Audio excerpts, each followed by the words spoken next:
Good evening, everybody. Welcome to the Chiefs Digest Live Q&A Tuesday night lightning round edition. Yep, 7:02. Gosh, I was so close to being on time.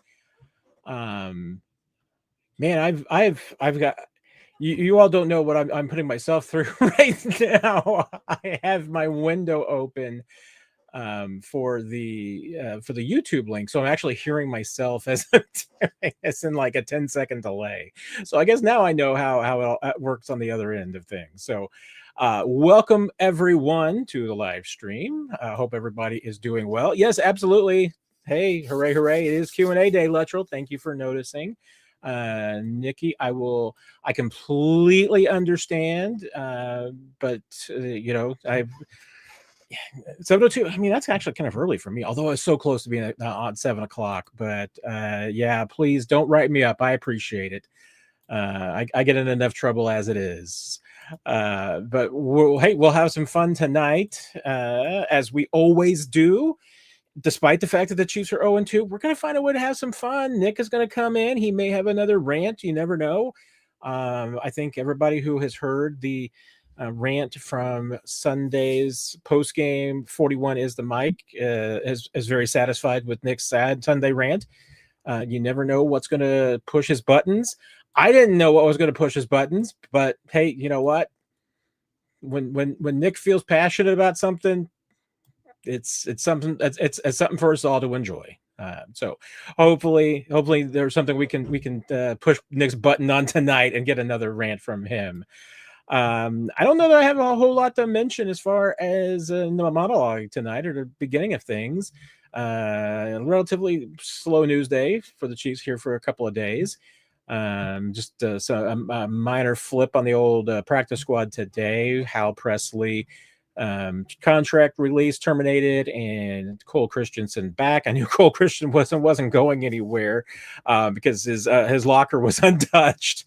So that's always a pretty good indication about what a player is coming back. And Cole's obviously been a really valuable special teams player for this team and a valuable member that's practice squad. But Hal Presley, the receiver coming in, made a ton of sense when the Chiefs did not have Xavier Worthy, did not have Jaylen Royals. So they were down to literally just 6 players on the practice squad between active roster and practice squad. Made for a short bench for the scout team. So bringing in Hal Presley makes sense from that standpoint. So the fact that the Chiefs are bringing back Cole Christensen and walking away from Hal Presley tells me you're going to get some more snaps from Xavier Worthy and or Jaylen Royals this week. So I think that can only be viewed as good news. I don't view it as necessarily an indication that either one of those guys are going to play on Sunday yet. We got a lot of time to go before then. Wednesday, Thursday, Friday practices will tell the story there. But it's at least I think it's a good indicator that at least one or both of those players are going to be able to do some work in practice this week, and that you don't have the stress as far as low numbers and don't need an extra receiver on the practice squad right now. So with that said, I'm going to turn the discussion on over to all of you for your questions. And I think Jackson's got the first one. What were your takeaways from how the left side of the line played? I honestly thought they played better than Creed and Trey. I didn't have a real, issues with either Josh or Kingsley. I mean, was everything perfect? No. I mean, there was a couple of moments for both of them, but I thought the line play was fairly consistent. Was it a great day for the entire offensive line? No. I mean, I think there's still some things that they have to clean up, and I'm not even, I mean, and this goes back to Nick's rant about offensive line and a little bit of certainly playing with emotion and playing with fire, but I think also even coaching with fire. There's still just not a lot that this offense is doing that's keeping teams off guard. And we go back to this. I mean, the Eagles, their offensive coaching staff had 2 weeks to pick apart the Chiefs' offensive line and their schemes and blocking schemes last year, and they did it. And I really thought that the Chiefs were going to be coming back with a lot of different looks, and maybe at the very least even going back to some things in the past that worked pretty well for them. They got an athletic offensive line. I don't know that in training camp I can really necessarily say that we saw a huge increase in the screen game. Not necessarily a huge increase in outside run, but again, I mean, if you've got an athletic offensive line, that should be some of the things that you want to do, is to be able to get them moving downfield and helping you out there. And honestly, I mean, once again, I think we're back to the Chiefs don't have an identity on the offensive line. They don't know whether they're a power run. They don't know if they're a finesse, blocking down field line. If they're athletic or they're physical. They just don't seem to have an identity about which one, because I think that they, once again, Andy Heck's trying to run a multiple scheme on the offensive front. And when I think offensive lines get multiple, and this can happen on the defensive side too, but certainly offensive line, when you try to be multiple, I think honestly, more times than not, you end up being nothing. I mean, you just end up playing a lot of football mediocre rather than doing any one thing great. And that's kind of what the Chiefs offensive line is right now. So, Jackson, that's what I kind of take away from your observations, that maybe they played better than Creed and Trey. And I think that just goes back to, I'm not sure that this offensive line, to use Andy's words, are getting put in the best positions to make plays and to be their best selves. So that's how I would interpret a little bit of coach speak and how it applies to the offensive line. So I think good grades for Trey, for Josh and for Kingsley. Was it the best game for Creed and Trey? Probably not. Juwan had one penalty, so I think you got to be pretty pleased about that. And even I was talking a conversation earlier with Chris Clark from We're Locked On Chiefs. I mean, even that penalty, it's probably one of those ones that you're okay with, because it did kind of keep your quarterback from getting clobbered. So not the most terrible of plays there. I thought there were elements of the offensive line play that were improved, but like Nick said, I mean, right now there's a lot missing. And I think you've seen that same commentary from some guys like Tim Grunhard and Mitchell Schwartz, Jeff Schwartz, talking about the offensive line play. There's some things that are missing, and whether it's execution, whether it's fire, whether it's identity, and just doing what you're best at, there's just some things going on in this offensive line right now that are not impressive. Chris, with the 5th pick in the 2026 NFL draft, the Kansas City Chiefs select. I mean, if you're going to tank, Chris, tank all the way. Although I guess you don't have to. And nobody's tanking for Arch right now, I guess. Although that obviously could change. I don't think, Chris, that the Chiefs are going to have the 5th pick in the 2026 NFL draft. I think they're more likely to have the 32nd pick than the 5th pick. So it's not quite that bad. Hey, we get. Lutz, you got some competition from our Dubs here with the hooray! It's Q&A day. I don't get me wrong, our Dubs, I love it. I love the fire. Appreciate the fire. We need that here on the Q&A.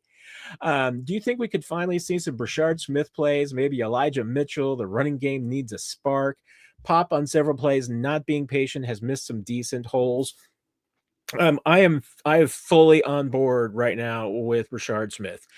I can't quite explain why he is not getting any work whatsoever. And the best point that was made to me is just that he's not ready, that he's still not maybe patient enough in the run game to be on the field in the running back role. But here's a couple of things that I just can't square right now, and Brashard Smith is one of them. I'm going to bring Robert Tonyan into this conversation because he kind of belongs to. I'm going to kind of bring Jason Brownlee in as well. I'm going to, and you know what? Let's be real. Let's bring Nico Remigio into it too. You got 4 players right there who honestly had really good camps. Hey, Nico's was still stronger in special teams.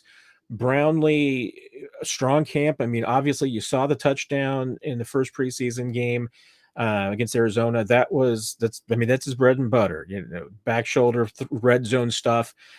Chiefs are obviously struggling in the red zone. So I'm kind of wondering where that is, but all of this, Brashard Smith made plays. Robert Tonyan was making plays. Grayson Brownlee making plays. These guys were making plays against this defense. and oftentimes against the number one defense. I mean, sometimes against the backups, but you know what? A lot of the backups are playing too. So you got three guys who are making plays against this defense, which honestly, through two games, has looked really good. And I'm saying that with, hey, I'm taking still a little bit of a pass on the Chargers game, but again, the strength of that Chargers game, by and large, was mostly the defense. Wasn't its greatest game, but defense was much better against the Eagles. I mean, it accomplished what it needed to do. It kept that Eagles offense in check and got a lot of stuff done and played very well. So I've got 3 or 4 players here that are making plays, and we're making plays against this Chiefs defense for 6 weeks in training camp and the preseason.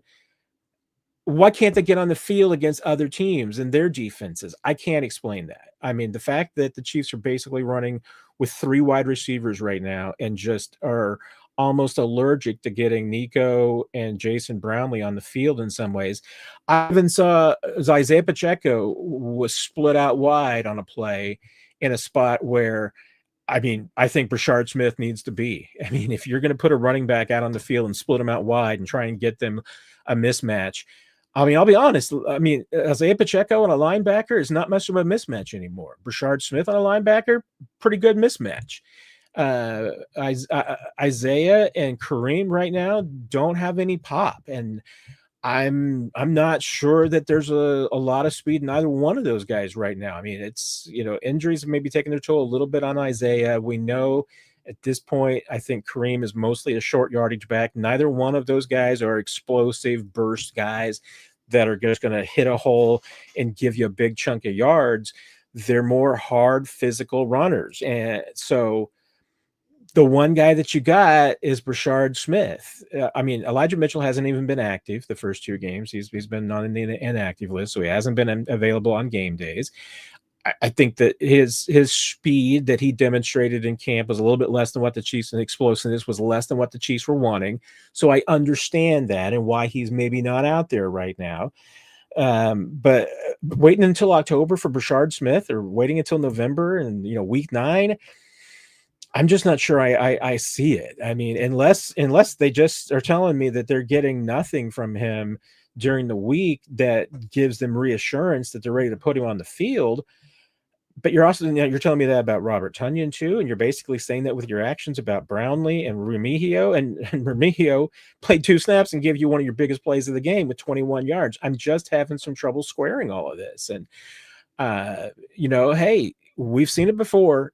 You can be calling for guys and thinking, hey, put this guy on the field, and then you put him out there and nothing happens. I get that. And the coaches usually 90% of the time plus know more about these players than we do, because they see them more, they get more, they work with them more, they know what's going on.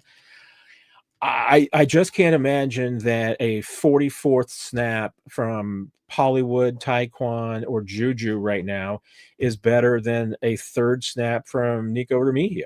I mean, there's just and the same thing, honestly, with Travis. I think that drop that Travis had was a fatigue drop.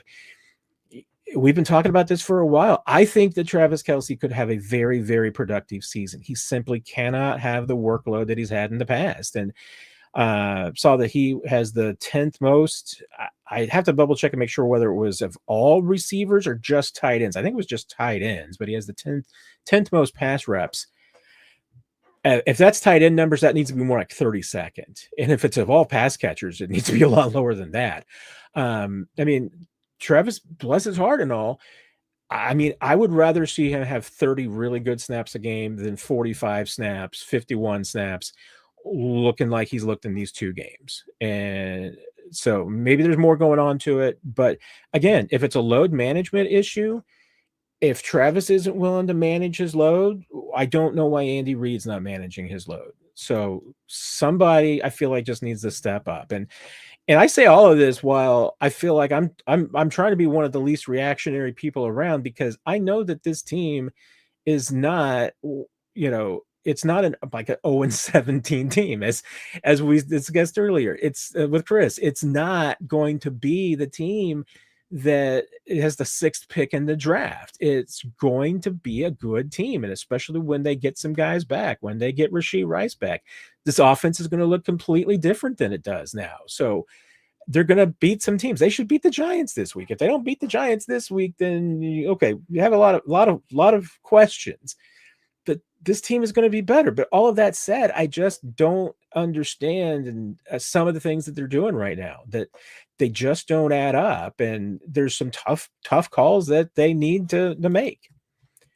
Mark, agree with the rant on Sunday Pod regarding the offense. Do you think Reid is allowing more input to Nagy or reluctant to alter game plans due to Rice, Worthy, and Royals being sidelined? And that's an interesting question to me, Mark, because and there's a couple parts of it I'll try and take quickly, because I am trying to be lightning round Matt this week. I mean, remember, and I think you acknowledge it kind of in the question here, because I've seen some criticism of Matt Nagy this week, and Matt Nagy needs to be fired, all some of these things. Matt Nagy doesn't have that kind of authority. Andy Reid has, as he will always tell you, 51% authority. I will also argue that the second most influential decision maker on the Chiefs offense is Patrick Mahomes. Matt Nagy has the 3rd highest vote percentage. And even then, I mean, if there's something that Andy Reid or Patrick Mahomes wants to do or not do, and Matt Nagy's on the opposite side, they're going to go with whatever Patrick and Andy want. And yes, I mean, I do think there's something to be said that Andy still has a lot of young guys that are involved in the playmaking process, and that can be both good and bad. It can be good in that, every once in a while, you're going to get some young guys that have different ideas.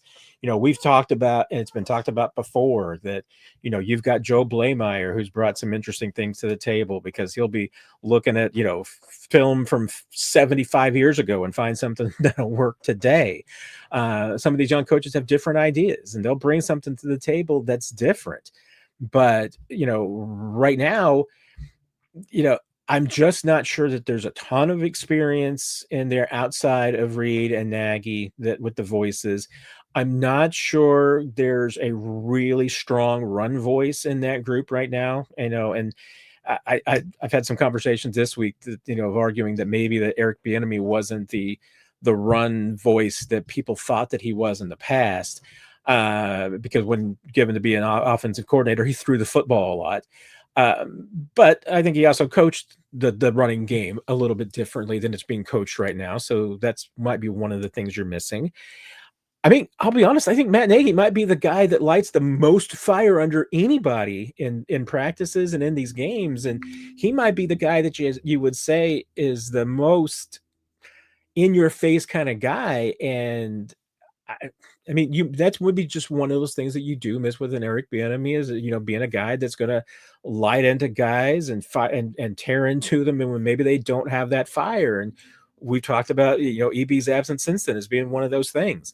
So I don't think it's I don't honestly I think that Andy Reid probably needs to allow for more input from guys like Matt Nagy and maybe some of the others. He probably needs, because I think Matt Nagy might be the only guy in that game planning room that, feels like he has the authority most of the time to be able to say, you know what, I don't know if we should do that. There's going to be a lot of guys in there that don't necessarily have that. I mean, if you're a guy like Andy Reid, you need some no's. You need some guys who aren't afraid to say, nah, coach, that's a bad idea. You can't have a bunch of people who are like, in places where I've worked, and I know that not football organizations are not always like this. Sometimes they are like this though, but they're not all like this. But we've all been there. The boss has an idea that isn't very good, but you know what? The boss came up with it. So you're like, hey, we're going to do this. We'll just make it work. We'll figure out how to make it work. Well, the great thing is that Andy Reid's in this environment, a great boss. He doesn't come up with a lot of bad ideas, but he's going to come up with one on occasion, and you got to be willing to tell him no. Sometimes just trying to make it work isn't going to work.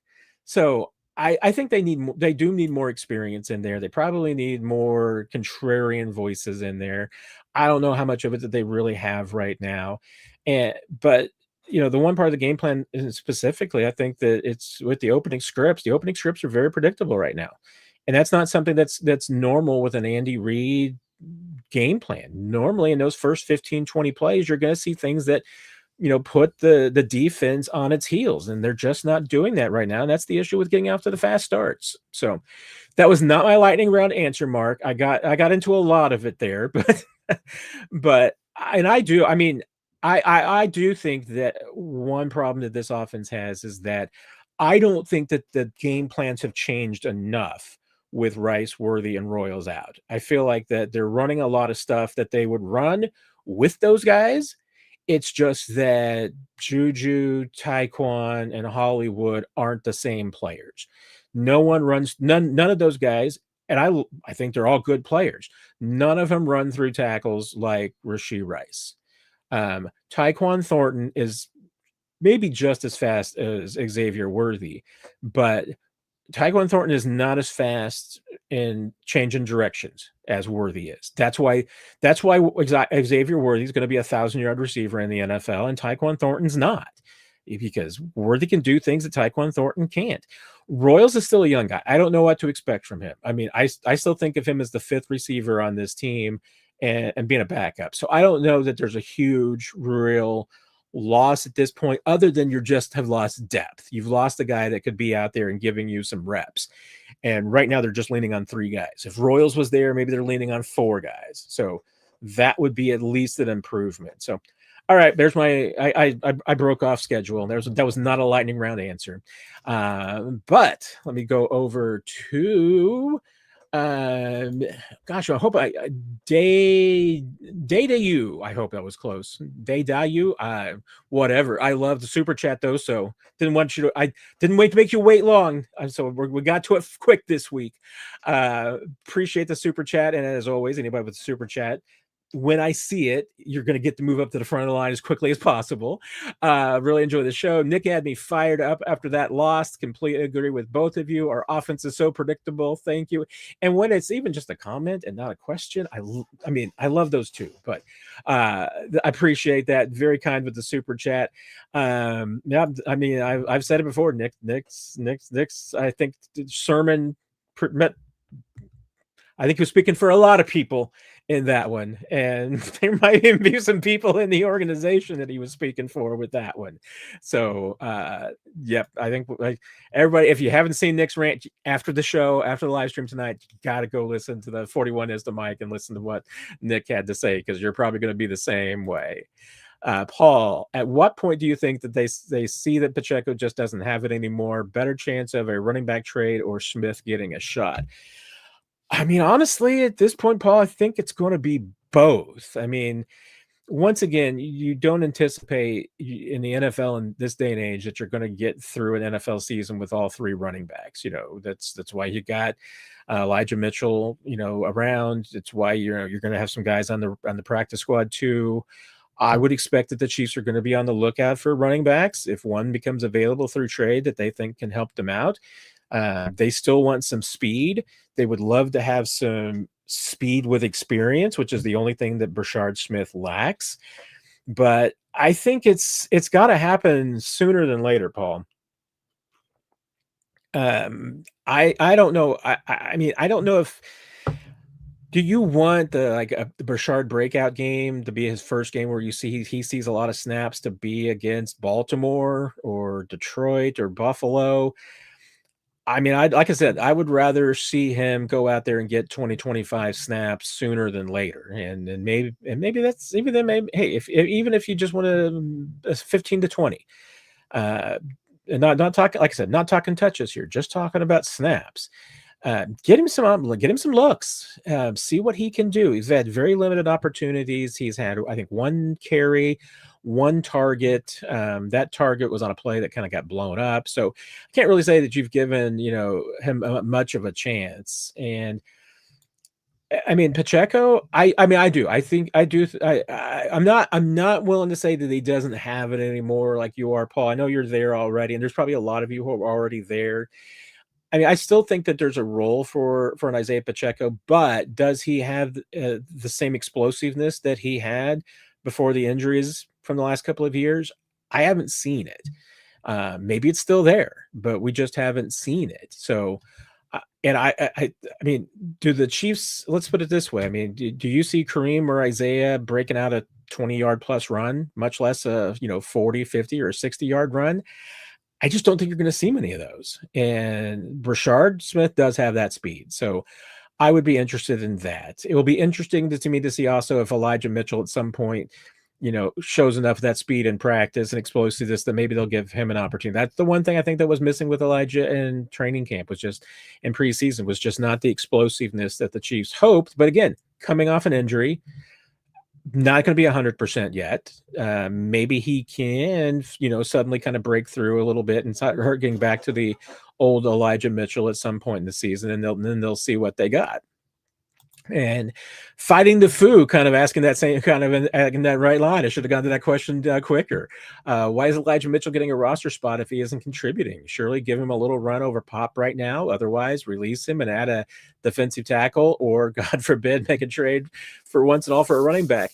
And that's, part of the problem is having the player available. You need the right player available from the right team. I mean, right now, nobody's just going to be looking to give away an experienced running back with some speed. That's what the Chiefs want. And, and you're still going to be looking for somebody that's going to have some flaws. I mean, you're not going to get a Derrick Henry walking through the door at this point in the season.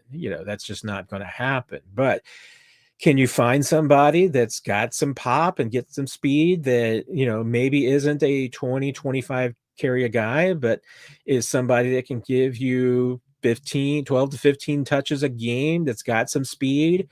I mean, I think obviously if the Chiefs could clone like a 28-year-old version of Jerick McKinnon, that would probably be the ideal running back they would want right now. Somebody with a lot of speed that can catch the football, be a third down guy. Because again, I mean, you look at their third down plays and it's pretty obvious that they're missing having an explosive player on third down, because Kareem and Pacheco are not those guys. Could Elijah be that guy?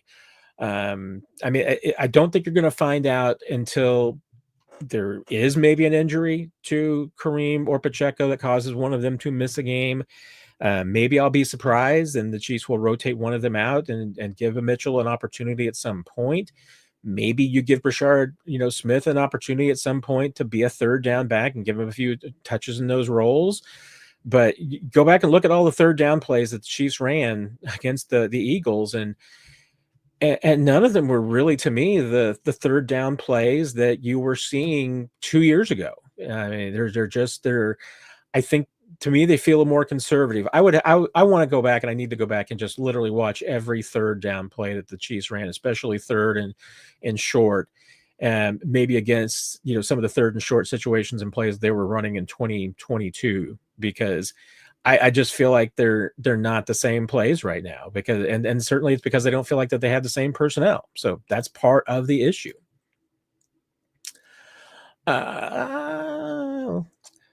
Luttrell, is it time for Andy to evolve his play calling?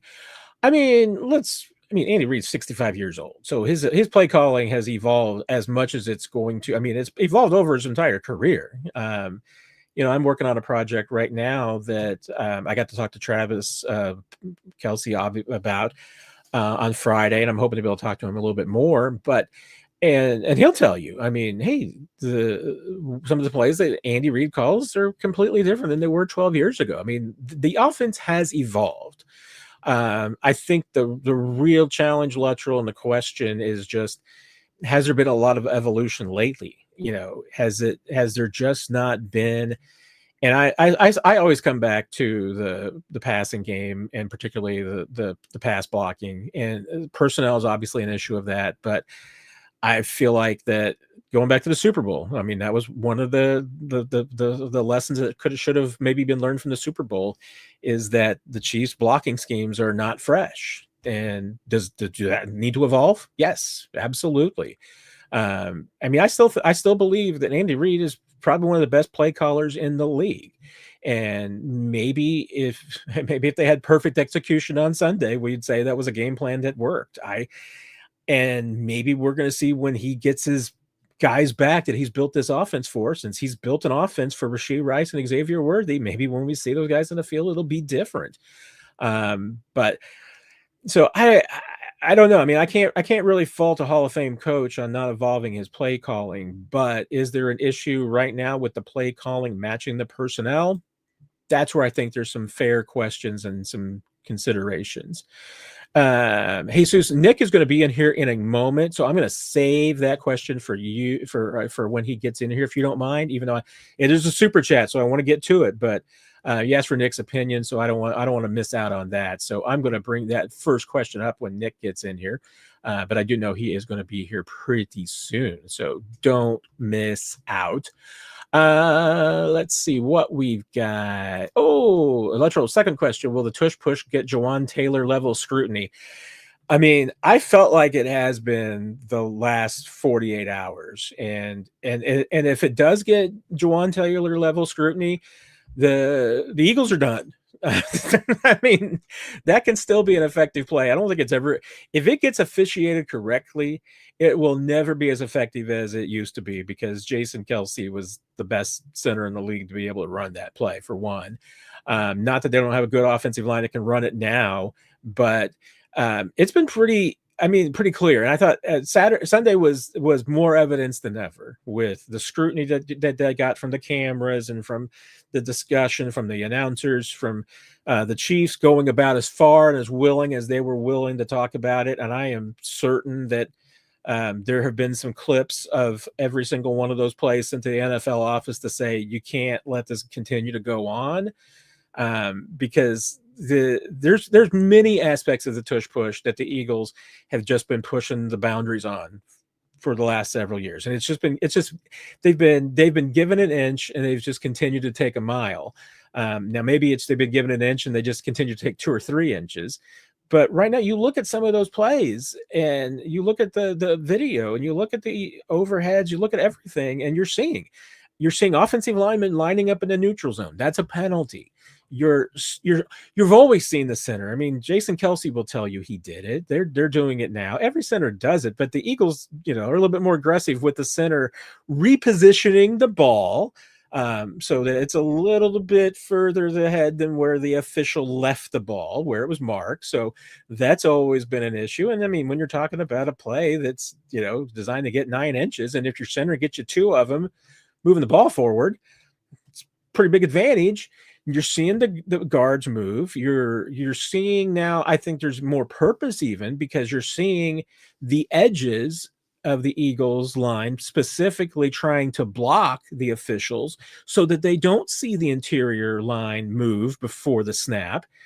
I mean, there's a lot of, I think a lot of elements of that play have changed over the last few years. And like I said, the Eagles have just been pushing it year by year further and further, to the point where now, I mean, you look at it objectively and look at that play, and you can say on any one of those plays that the Eagles are probably committing at least 3 penalties on every single snap with the tush push.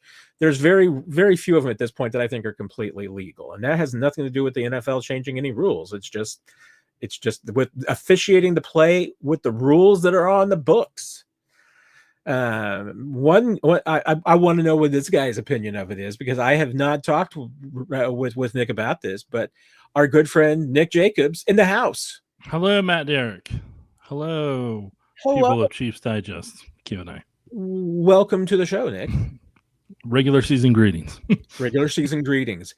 I'll start off asking you that. Do you think that the I wasn't paying attention, I'm gonna be honest. do you think that the tush push is now going to get Jawan Taylor, Chris Collinsworth level of attention, now that there's so much video out there of all the things that the Eagles do on that play that are technically already legal? They don't even have to change the rules.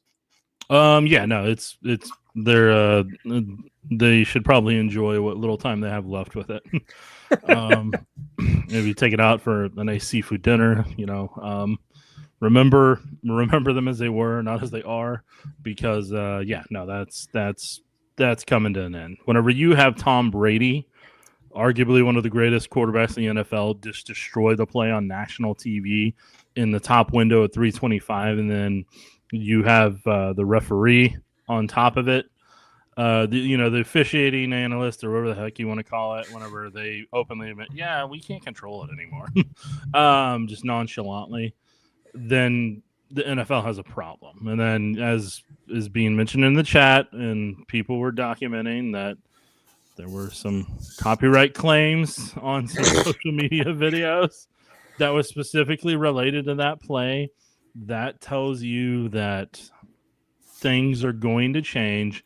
And the more teams run them, like the Chargers tried a variation of it last night, you're going to see in the weeks ahead that, in all honesty, the refs are just probably going to start throwing flags. And there may not be anything wrong, but they're going to do it. And that's going to be the overcorrection for anybody that tries to run it, whether the Bills try to run it, which they do from time to time, or, the Eagles. And here's the thing, people don't really, here's the Eagles' upcoming schedule. And it may cost them in the weeks ahead. If you want to know how brutal the Eagles' schedule is about ready to be, they go Chiefs, Rams, Bucks, Broncos. That's a heck of a 4-game stretch right there. So you're telling me that Rams game is not going to have it the noon game this Sunday, or when they're at Tampa the following noon game, or when they play the Broncos the week after? The next 3 weeks, things are going to get real, and the Eagles are going to have either a lot of false starts or, something of that nature. And I know Nick Sirianni on the other aspect said, well, the teams are encroaching on, on the line of scrimmage, and there's encroachment and everything. And I'm like, yeah, because you guys are false starting. So they got to do something. And the Eagles are encroaching too. I mean, both teams are lined up in the neutral zone. So, that's they're cooked in terms of that. Not who they are as a football team, but in terms of having that advantage of the tush push that you run for 1 yard on 3rd down and then run it again on 4th down. That's coming to an end. So they better start working on a new play. I am with you there. Any initial thoughts that you want to share before you've come in? Obviously, so far there has been a lot of comments about everyone joining your sermon from Sunday. They have been in the pews and are giving some amens to your sermon. So, only thing is that what I've been getting a lot in the mentions is people wanting to continually throw Matt Nagy under the bus, or Nagy. My thing is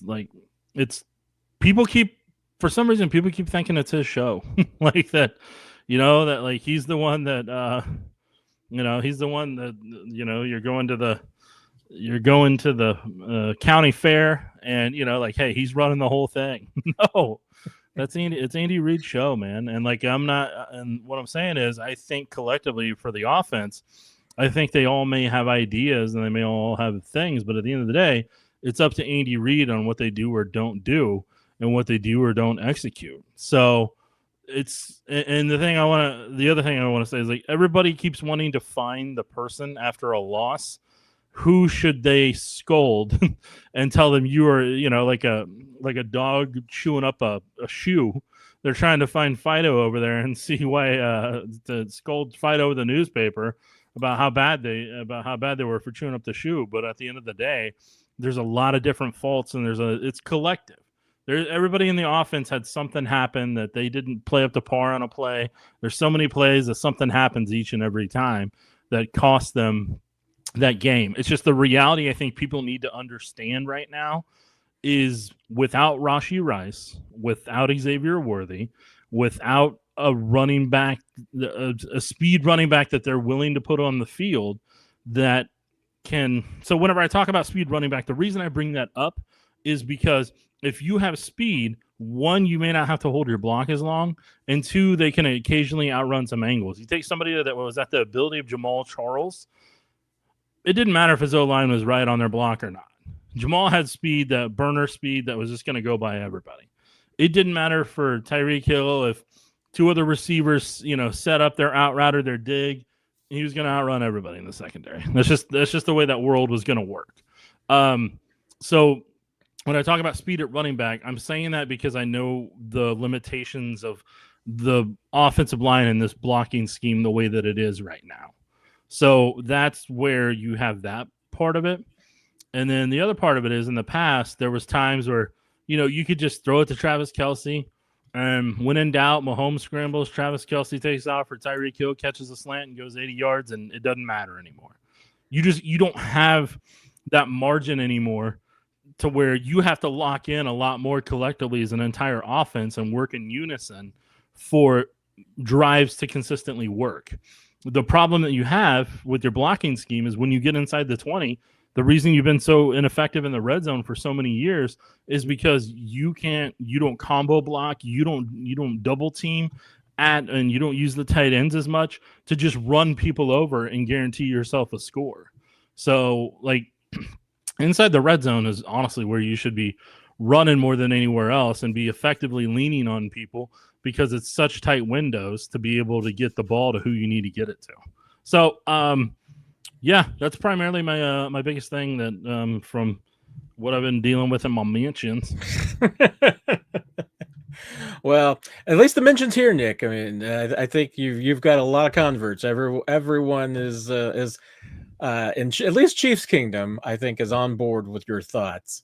I saved the first question for you tonight because Jesus asked us of both of us to break down the AFC West so far. I think that's a kind of an interesting thing to talk about. Chargers 2-0, Chiefs are 0-2, and in between you got the Broncos and the Raiders at 1-1. Are the Chargers the world beaters, Nick? Are they going to run the table 17-0? Matt, you feel free to give your thoughts first, and then I'll close it out for you. I mean, the Chargers have, I think, have looked really good, and both performances. Last night's game with the Raiders, I mean, it was an interesting game. I mean, on both sides, I feel like, I mean, the Raiders are. I think what they want to try and do is Marty ball it as much as they can because they know that, with Geno Smith, they don't have the weapons. They don't have what it takes to get into a shootout with anybody. I think they want to try and keep it as close as possible. And I just don't think they're going to be able to do that very often. I mean, they are still limited. I mean, Geno Smith is a good dude. He's a serviceable NFL quarterback. Is he a guy that's can take a average team to an average finish and to a playoff spot? No, I don't think so. I mean, can he take an above average team to the playoffs? Yes, I think he can.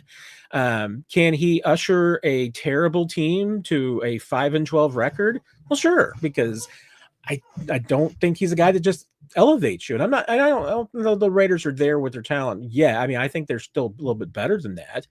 But they've got a long way to go before I think that they're on the level with the other two teams. The Broncos, I just see. I mean, and Nick, I could be seeing what I want to see because right now, what I'm seeing with the Broncos is that I'm seeing a quarterback that is honestly the same dude he was last year. He's an okay quarterback. He can do some things. I mean, he can move the football a little bit. He's going to throw some touchdowns. He's also just going to throw some back-breaking interceptions and make some turnovers that's just going to hurt you at an inopportune time. The one thing that I think stands out to most of me about the Broncos, and I'm leaning a little bit more on this Colts team right now. I mean, I'm just not sold that Daniel Jones is the second coming. And they made Daniel Jones look really, really good. Just not sure that he is. So this is the Broncos team that should be winning with defense and their quarterback playing ball control offense. And I just don't think that Bo Nix is capable of ball control offense. And I'm not sure that the defense is as good as they want it to be. So I don't know. I mean, I still feel like, hey, the Chargers, I feel like it's this point. I feel like all these teams are what I thought that they might be going into it. The Chargers are the best challenger in the AFC West. I mean, at this point, they got a 2-game lead on the Chiefs, so you'd say they're the favorites to win the AFC West. I think the Raiders and the Broncos are 9-10 level teams. Raiders a little bit further back. Maybe if the Raiders didn't break 500, I wouldn't be surprised. But I still don't think that the Chiefs are going to, finish. I don't think the Chiefs are going to be fourth in this division. So, okay. So I'll start in order. Chargers. Right now, what the Chargers have going for them is people don't know their tendencies yet. So by the time they get to week 6, week 8, they'll probably start to come back down to earth, because right now they have teams working off who they were, not who they are.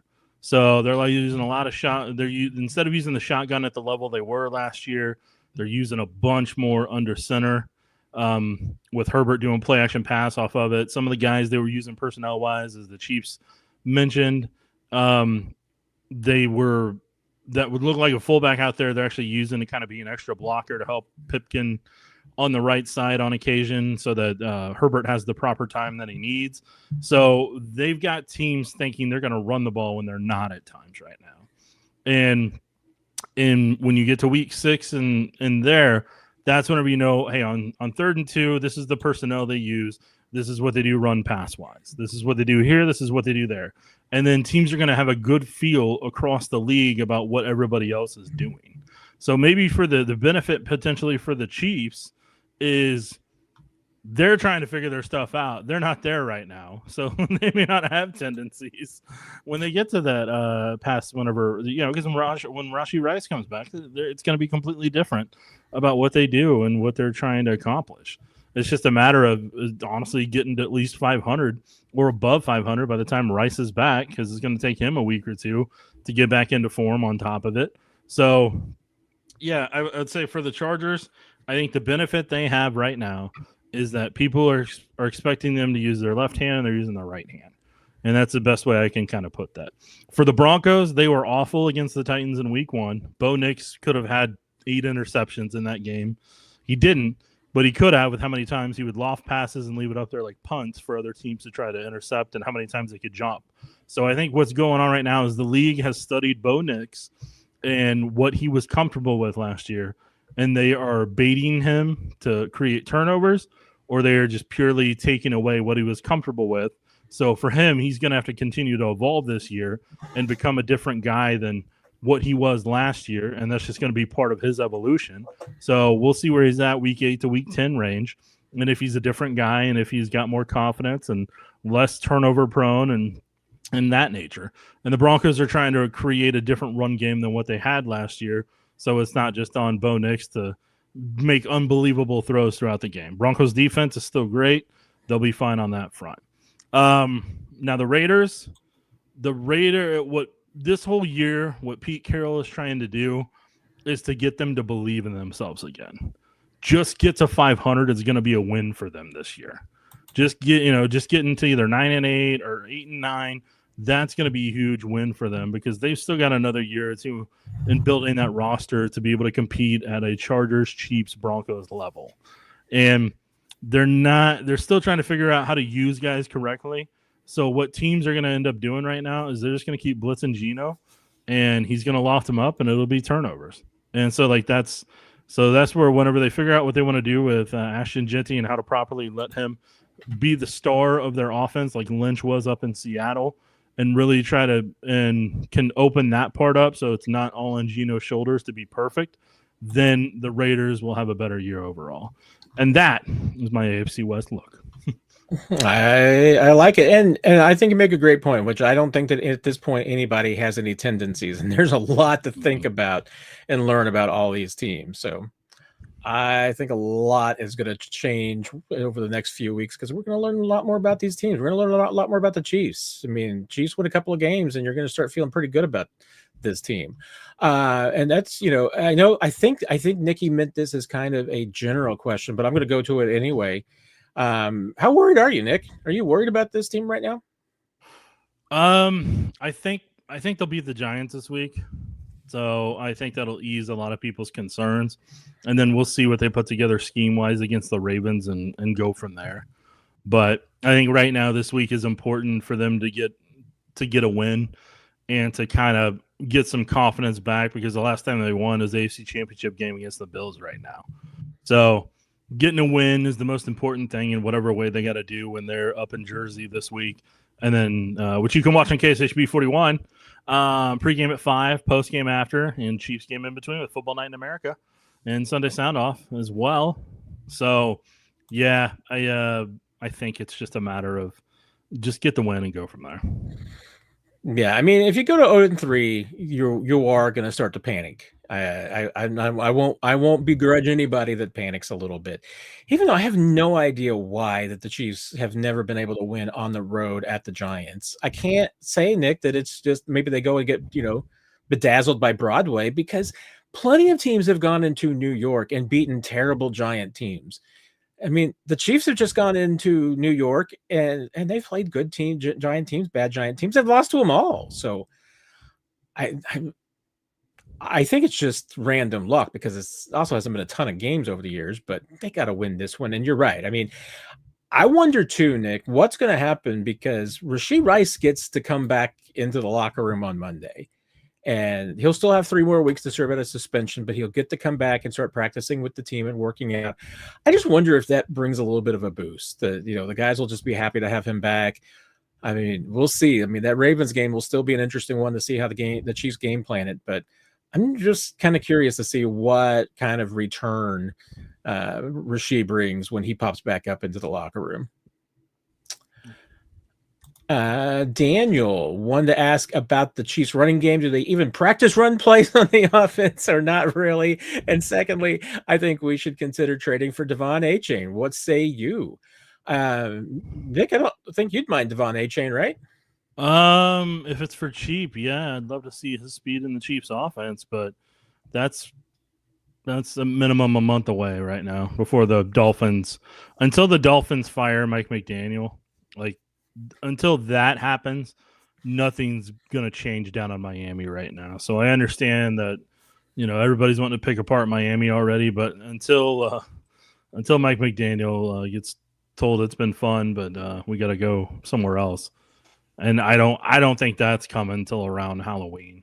Because, I mean, here's the Dolphins' upcoming schedule. They got the Bills on Thursday. That's going to probably be ugly. They should lose to the Jets. Panthers, we'll see. They should lose comfortably to the Chargers. Browns are better than people realize, so they should lose comfortably to the Browns. We'll see about the Falcons. Then we're now a day before Halloween, and they're playing the Ravens.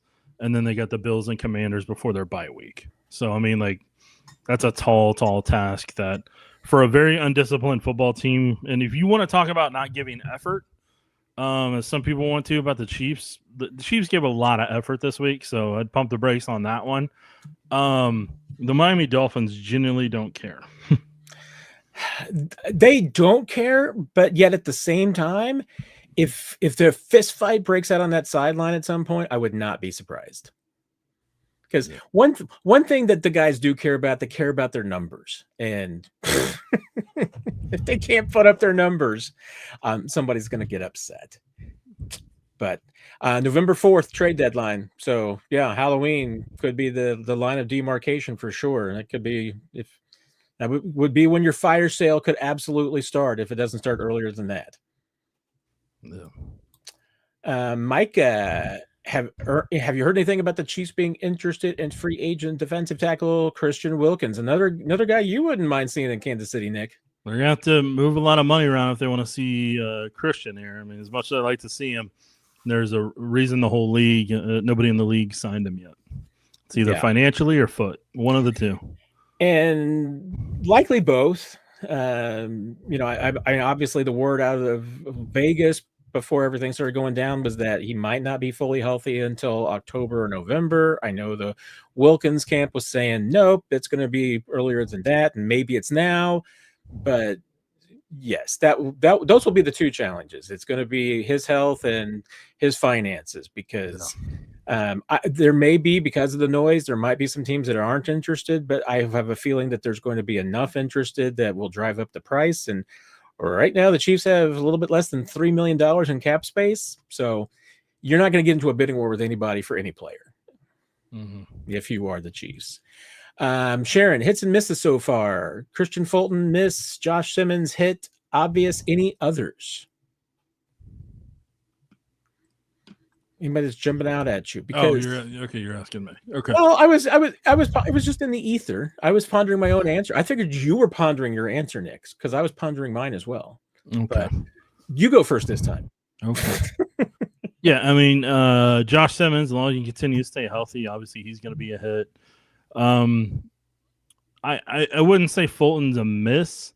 The only the biggest thing I'll say is like you take a risk when you get guys who have injury history, whether that's Hollywood Brown, whether that's Fulton, whether that's some other guys who are routinely injured.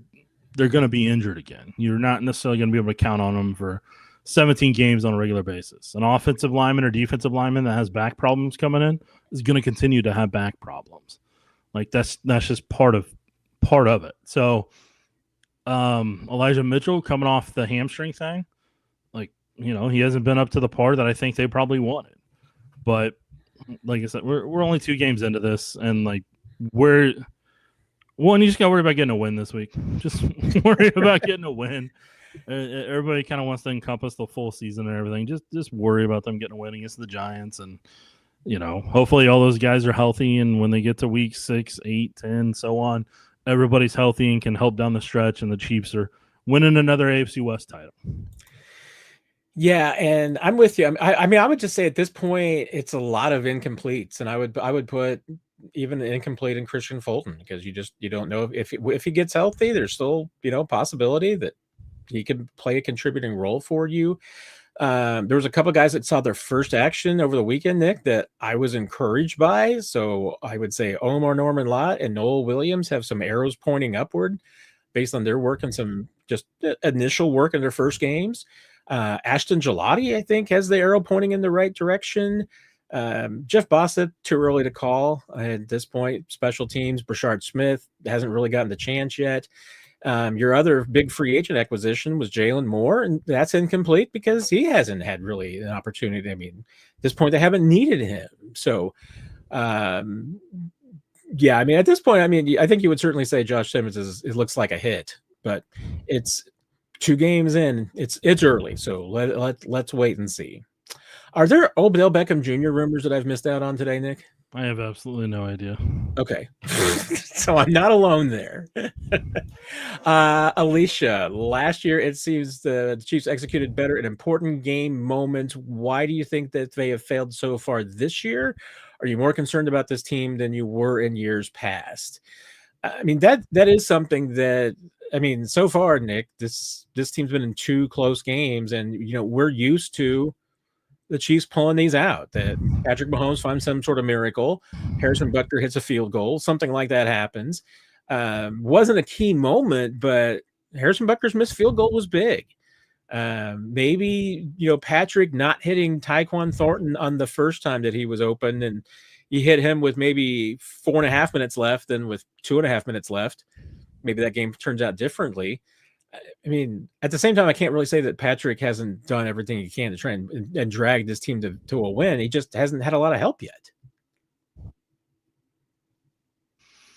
So the biggest thing that I can say right now is the thing you got to remember: everybody's a year older. Like everybody on that roster has been a part of the big moments. They're a year older, so everybody may be a tenth of a second slower or more than that, and everything. So not everybody's at the peak that they were at various points throughout the year. They're a handful of plays away from in game 1, and honestly probably flying down there a day earlier than what they did from having a win on the books already. And they're just a couple plays and a couple executions in that Eagles game from maybe being 2-0 right now. The possibility of it. So like this football team could be 2-0 right now with just in all honesty, Rashee Rice is on the field, they'd be 2-0 right now. Like that's just the reality of it. And if they had Xavier Worthy for both full games, they're great chance they're 2-0. So like, not having the 2 wide receivers, that has contributed to a lot of it. But the other thing I do want to say is that when you don't have those guys on the field, a lot of your flaws come to light more so. To where if this run blocking thing isn't this, if this isn't that, then like those get magnified, and the problems that you have on your team when times get tough showcase more. So look, you can be encouraged by what the defense did from week 1 to week 2, and you're hoping the offense can kind of navigate their way against this Giants 34 front this upcoming week. So I mean, we'll see what ends up happening, but like, I mean, they've been in those moments and everything. It's just a matter of having enough people that can make the difference in that moment so that they can win games. Well said, Nick. As I say, as I'm trying to find out, I was trying to see. This is what happens when I multitask. I was looking at the comments at the end to see if there was anything I need to bring up, and then I lose my spot. Micah, how did Jaylen Royals look to you at camp? What are his strengths? I mean, Chiefs fans by and large haven't got to see a lot of Jaylen Royals. We've seen more of him at training camp than anybody else has seen yet. Okay, so with Royals, he got hurt a couple. His foot was bothering him a couple of times during rookie camp, and then he had the hamstring issue when he pulled up when Patrick threw it to him during OTAs, and then we didn't see him. I don't remember us seeing him anymore during OTAs and mandatory minicamp after that happened. And I remember him being off to the side the rest of the time. So he's a lot like what Rashee Rice is in terms of running the crossers, maybe running quick slants, that type of stuff. So I think I think he would help this offense when he is healthy. It's just a matter of when will he get healthy to help this offense. So like right now, I've just got him over off to the side to where I'm like, hey, until he's on the field and can prove it in regular season games, like it's not something that, you know, is impacting them, unfortunately. Yeah, I like the way you described his game. I mean, he is, I mean, kind of a Rashee Rice light. He doesn't have the breaking tackle ability, but as far as the size, the routes, all of those, there's a lot of similarities there. I mean, I felt like this year for him being a 4th round pick, level he was coming from, I felt all along that he was in that kind of 200 yard to 400 yard window potential as a rookie. And honestly, I mean, not being available to start the season, I feel like it's going to be closer to 200. I mean, if injuries, if he gets healthy and injuries force him to play a lot, he might end up with a whole lot more yards than that. But in a healthy offense with Bryce and Worthy back eventually, and I feel like he's still the guy that's there to learn. It's not that he can't be a productive player down the field and down the line rather, but I just feel like in the short term, he's limited in what he's going to be able to give you this year as he learns. So, Matt, what yes? did you tell me on the phone earlier on when you were going to be done? 8:15 was the goal. And you are now at just questions that are at 7:07. I had a stumble. I did have one answer that was not. And what time did I say you would be done? I think 8:45. I said you'd be lucky if you're done at 8:45. You're lucky at 8:45. Yeah. And I told you I'm leaving either way at 8:20. Yeah. But you know, I guess I should. I guess before I the whole thing gets off the complete rails, I should ask: do we have high V fines tonight? We have a couple, but like that's gonna stall us even more that we don't have time for it. Oh well. There's the guy that originally wanted to do this an hour and wanted me to help keep him at an hour.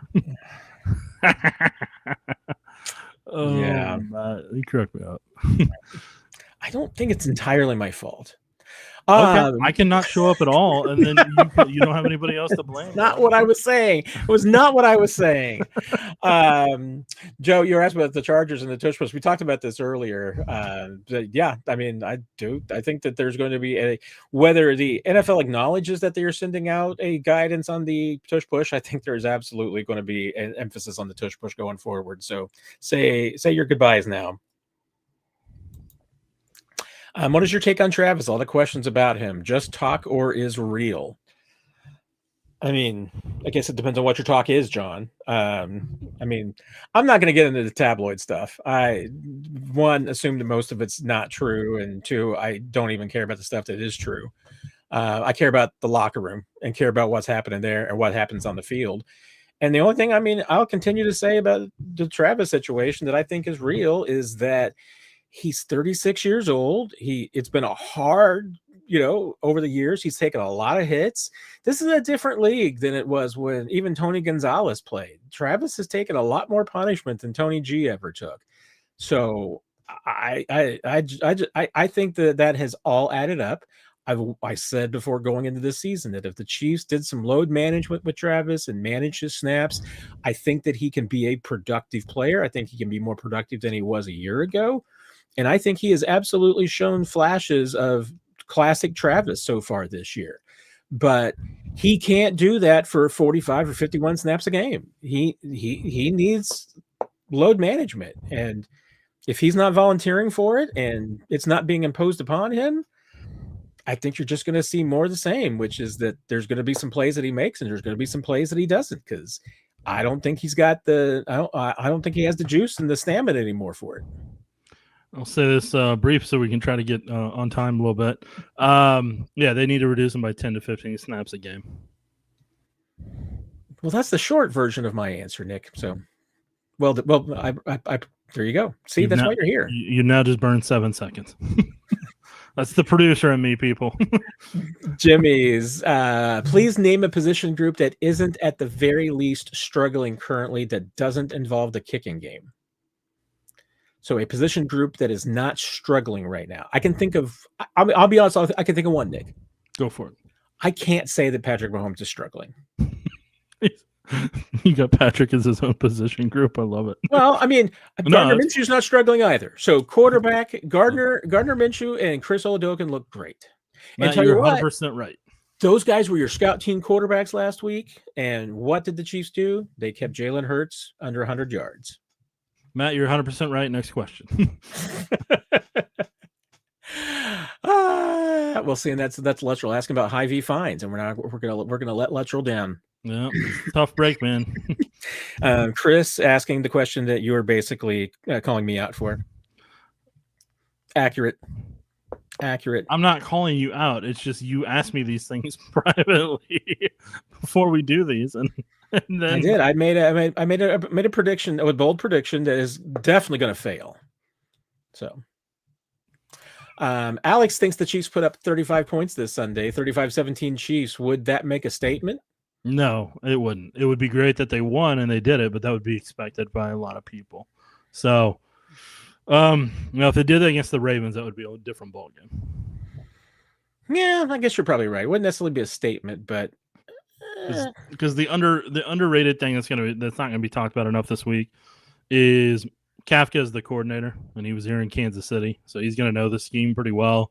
And so, defensive coordinator that was with Vrabel in Tennessee.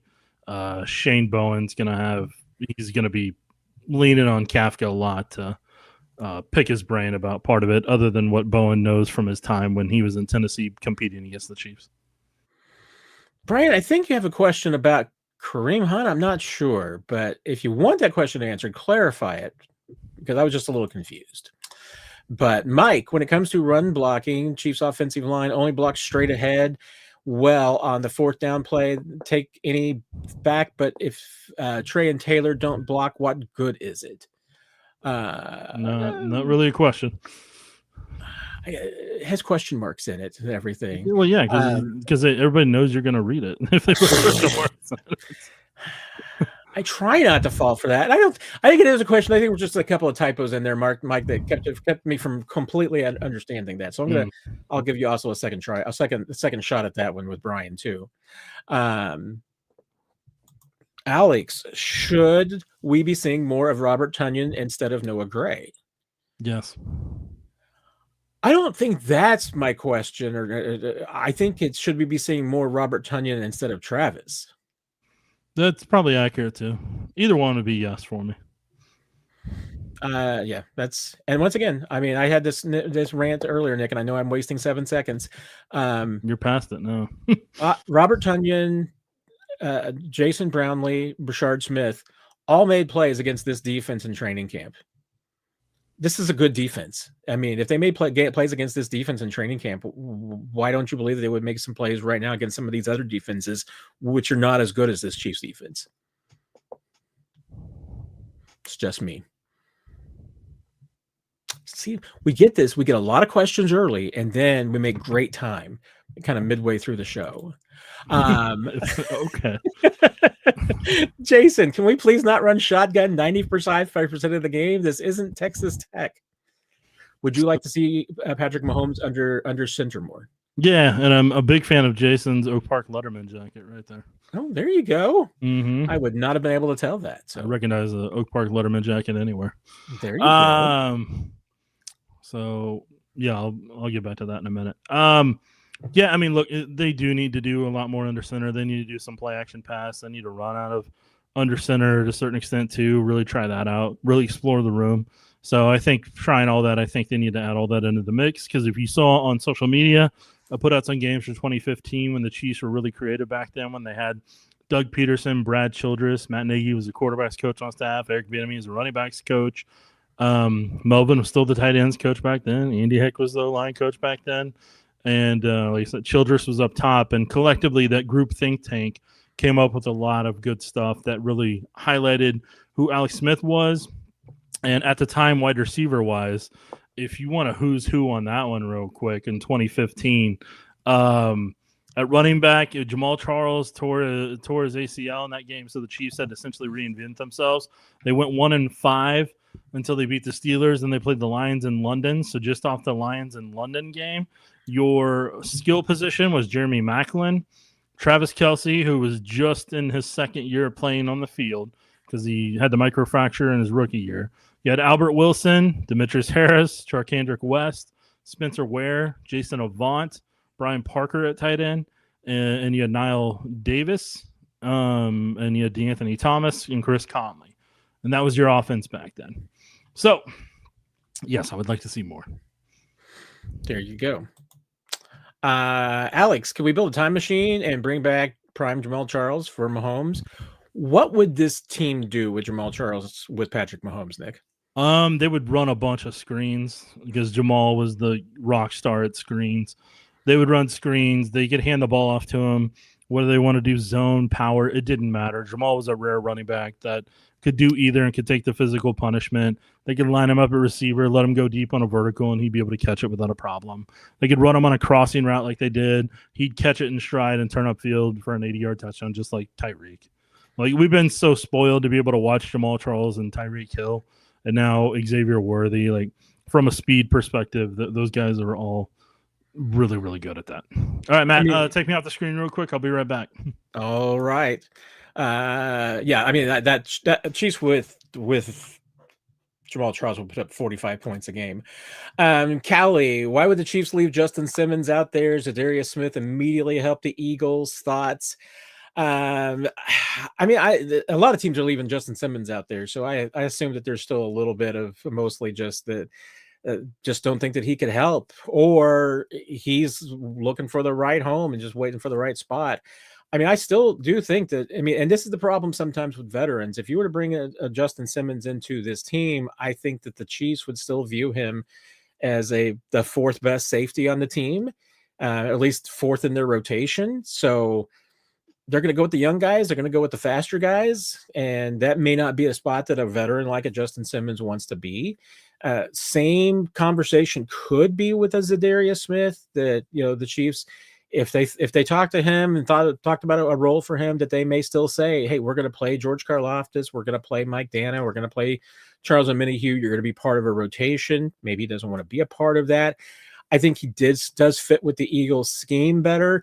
And I'll say one thing that the Chiefs felt like they kind of learned from the Joshua Uche experience last year is just simply that playing for Spags and Joe Cullen together, playing in that system, it's almost a little bit like receiver Andy Reid in this offense. They just feel like that's another position that it's difficult to come into and play and make an impact, that you just need time, and that you can't necessarily come in mid-season and make a play. But Nick, it is a little probably frustrating for Chiefs fans to see Zadarius Smith helping the Eagles immediately. I mean, look, it's two different coaching staff that have two different ways they go about it and they approach it. So, as Zadarius may have played all along the way in something that Vic Fangio felt comfortable in how to utilize him for a handful of packages versus, you know, in the past where Zadarius has been with the Browns. I know he's with other teams. I know he's with the Vikings and so on, but I think that time in Cleveland made it an easy transition for him. Yeah. Any more details on what Travis was upset about on the sideline? I mean, since Travis has not talked to any of us, well, I guess we have to tune in tomorrow to New Heights to find out if Travis has anything to say about throwing his helmet on the ground and the comment that people may or may not have rip lead. Is that rip? Lip red. Lip red would be Lip a better. reading. Yeah, not my best wordsmith there. Okay. But and Andy's explanation of it was not entirely effective, but Travis is a passionate guy, so things are going to happen. I'll be interested to see at least what Travis has to say about it on New Heights. I'm sure that it will come up, but maybe I would expect that would come up. I would expect they're going to talk about the drop, but I don't think that they're going to talk about Travis's snap count. But no, I don't anticipate his brother asking him that. Yeah, your mileage may vary on that one. They're welcome to have me on anytime, though, to ask questions. Tell me about it. I would love that. R-Dubs, do you think the Chiefs run more 12, 13 personnel against the Giants? What personnel, in your opinion, could give the Chiefs more of a spark as a whole on offense until Rice and Worthy are back? 13. Run 13. They had Jared Wiley helpful. You could go 14 of them. You got 4 tight ends. Use at least 3 of them. I mean, they did. I think they had a couple of 13 snaps, but they were just run snaps, which, I mean, I'd still pass out of 13. But do you think they'll run? You think we'll see more 2 and 3 tight end sets this week against the Giants? I don't know if we will or not. I never know with that team. I just know I would love to see. Should we? I was going to say. Should we? Yes. Will we? I never know. Like, people are always like, hey, do you think you'll see more of this? I mean, logically, from what I see on tape, yes. But in terms of actual practice, you never know. I know you've looked at this a little bit, Nick. The Nombre, realistically, who could be a running back trade target? Is there anybody out there? I mean, until like maybe the Dolphins break down and some of their running backs become available in A-chain, is there anybody else out there that you feel is at least a realistic trade target? Not right now, because every team still thinks they have hope. Just have to wait until people start falling apart. You're asking Halloween level questions right now. Like, you're already trying to be like Spirit Halloween, trying to usher yourself into stores that aren't even closed yet. That's like a Spirit Halloween question. That's what that is. So I mean, sure, this is a Ross dress. Not gonna be in a couple weeks. Spirit Halloween's coming to town. Let's see here. I'm going through the list right now. I would have said Travis Etienne, but after they made the trade that they did, I don't think the Jaguars are going to do anything at this time after they moved on from Bigsby. I think Bigsby would have been somebody that would have been cool to have here. You're not going to get anybody from the AFC West, so that's going to be out of the picture. The Giants have an interesting backfield, but they're not getting rid of any of those guys. Then you're not going to trade with the Eagles. That's not happening. The Commanders aren't going to do anything. In terms of a trade, yeah, and here's the other thing you guys got to kind of remember more than anything else. If there is a team, I don't think they're going to do it, but if there is a team, I would be intrigued to at least call Tampa Bay and see if Rashid White would potentially be available. The center high school kid from here in town, like if that was an opportunity down the road. But what people need to understand is, like, you need 3 running backs in the league because of how physical and fast the game is just to get through a season. And you still probably need another guy either on the roster or on practice squad. Because for every year, like all we talked about all offseason, everybody's like, oh, man, it's going to be great to see Hollywood Brown, Rashee Rice, and Xavier Worthy out there. Boom, that went up in smoke on the first series of the first game. 2 guys already gone. And they're like, oh, this wide receiver is such a strength. Yeah, it's a strength until you play games, and then people get hurt. So that's why you when you literally can do 1 through 3, you need to stack it as much as you can and as cheaply as you can to get the best player at each spot so that you can weather the storm of an NFL season. And every other team is doing that too right now.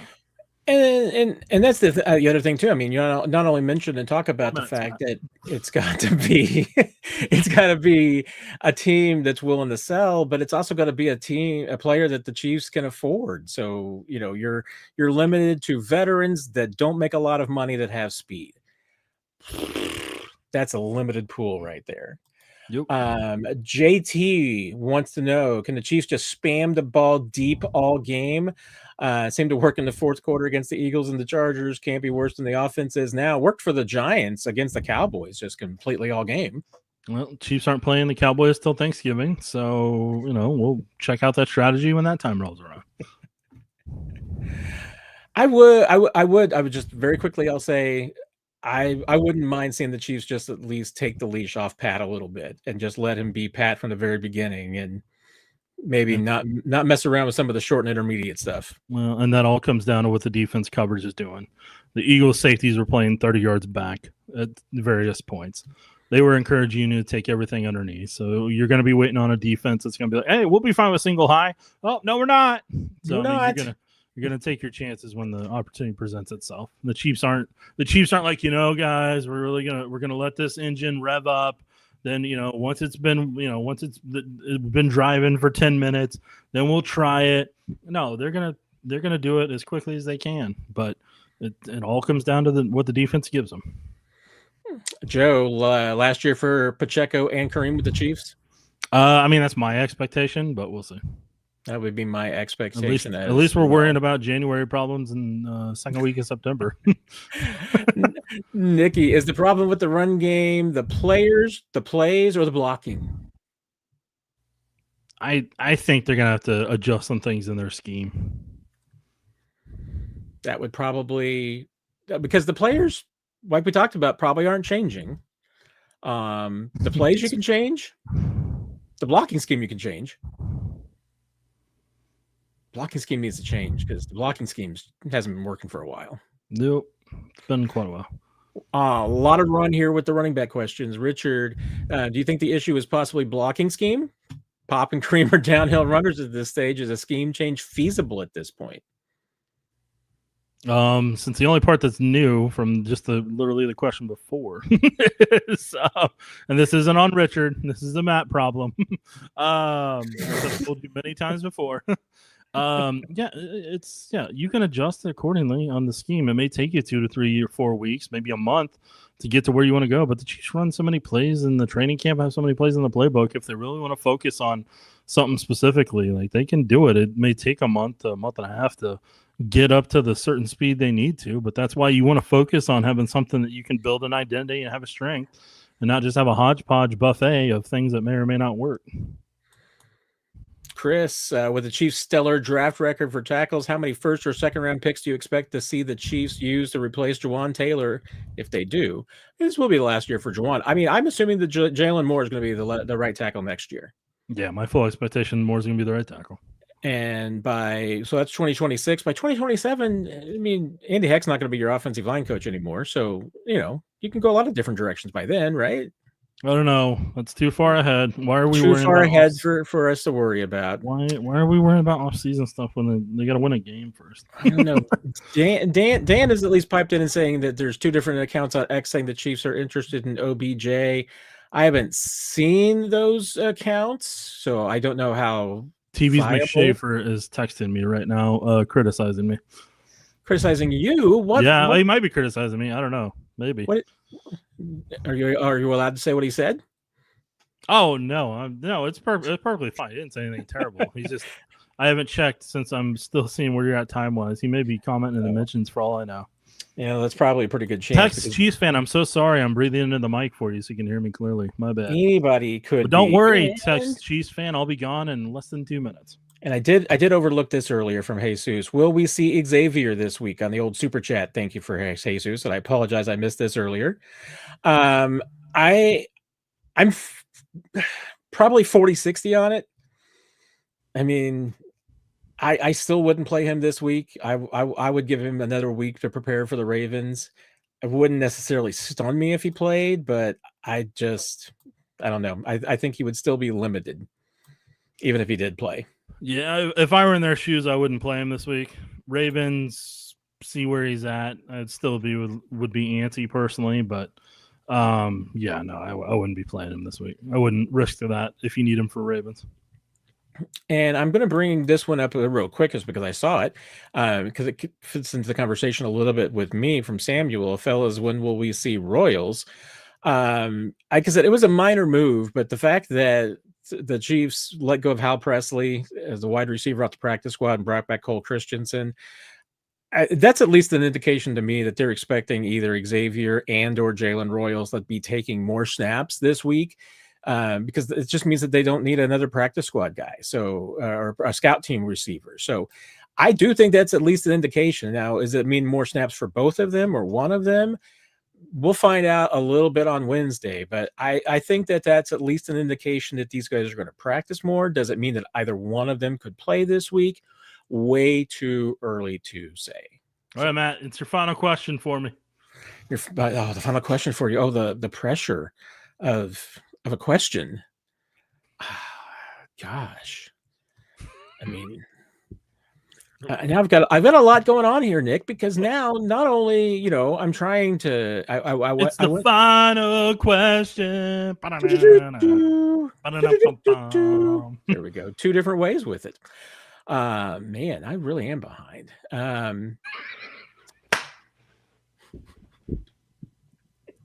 Okay. I'm starring that at 7:33 because now I know. Actually, a pretty funny question. So I guess maybe I should just go with it because it's next in line. Matt froze on me. Oh, can you hear me now, Nick? Can you see your question? What's up? After listening to the rant, is it true that Andy Heck is Nick's favorite coach of all time? I guess we'll never know. You wanted that to be your final question, Matt? Well, it wasn't that it wasn't that I wanted Matt, it. I just thought it was an interesting timing. I thought it was just interesting timing. Sorry, Matt, I ran out of time. There's one more question that Alex has that's specifically for you. I'm sorry, Matt, we've run out of time.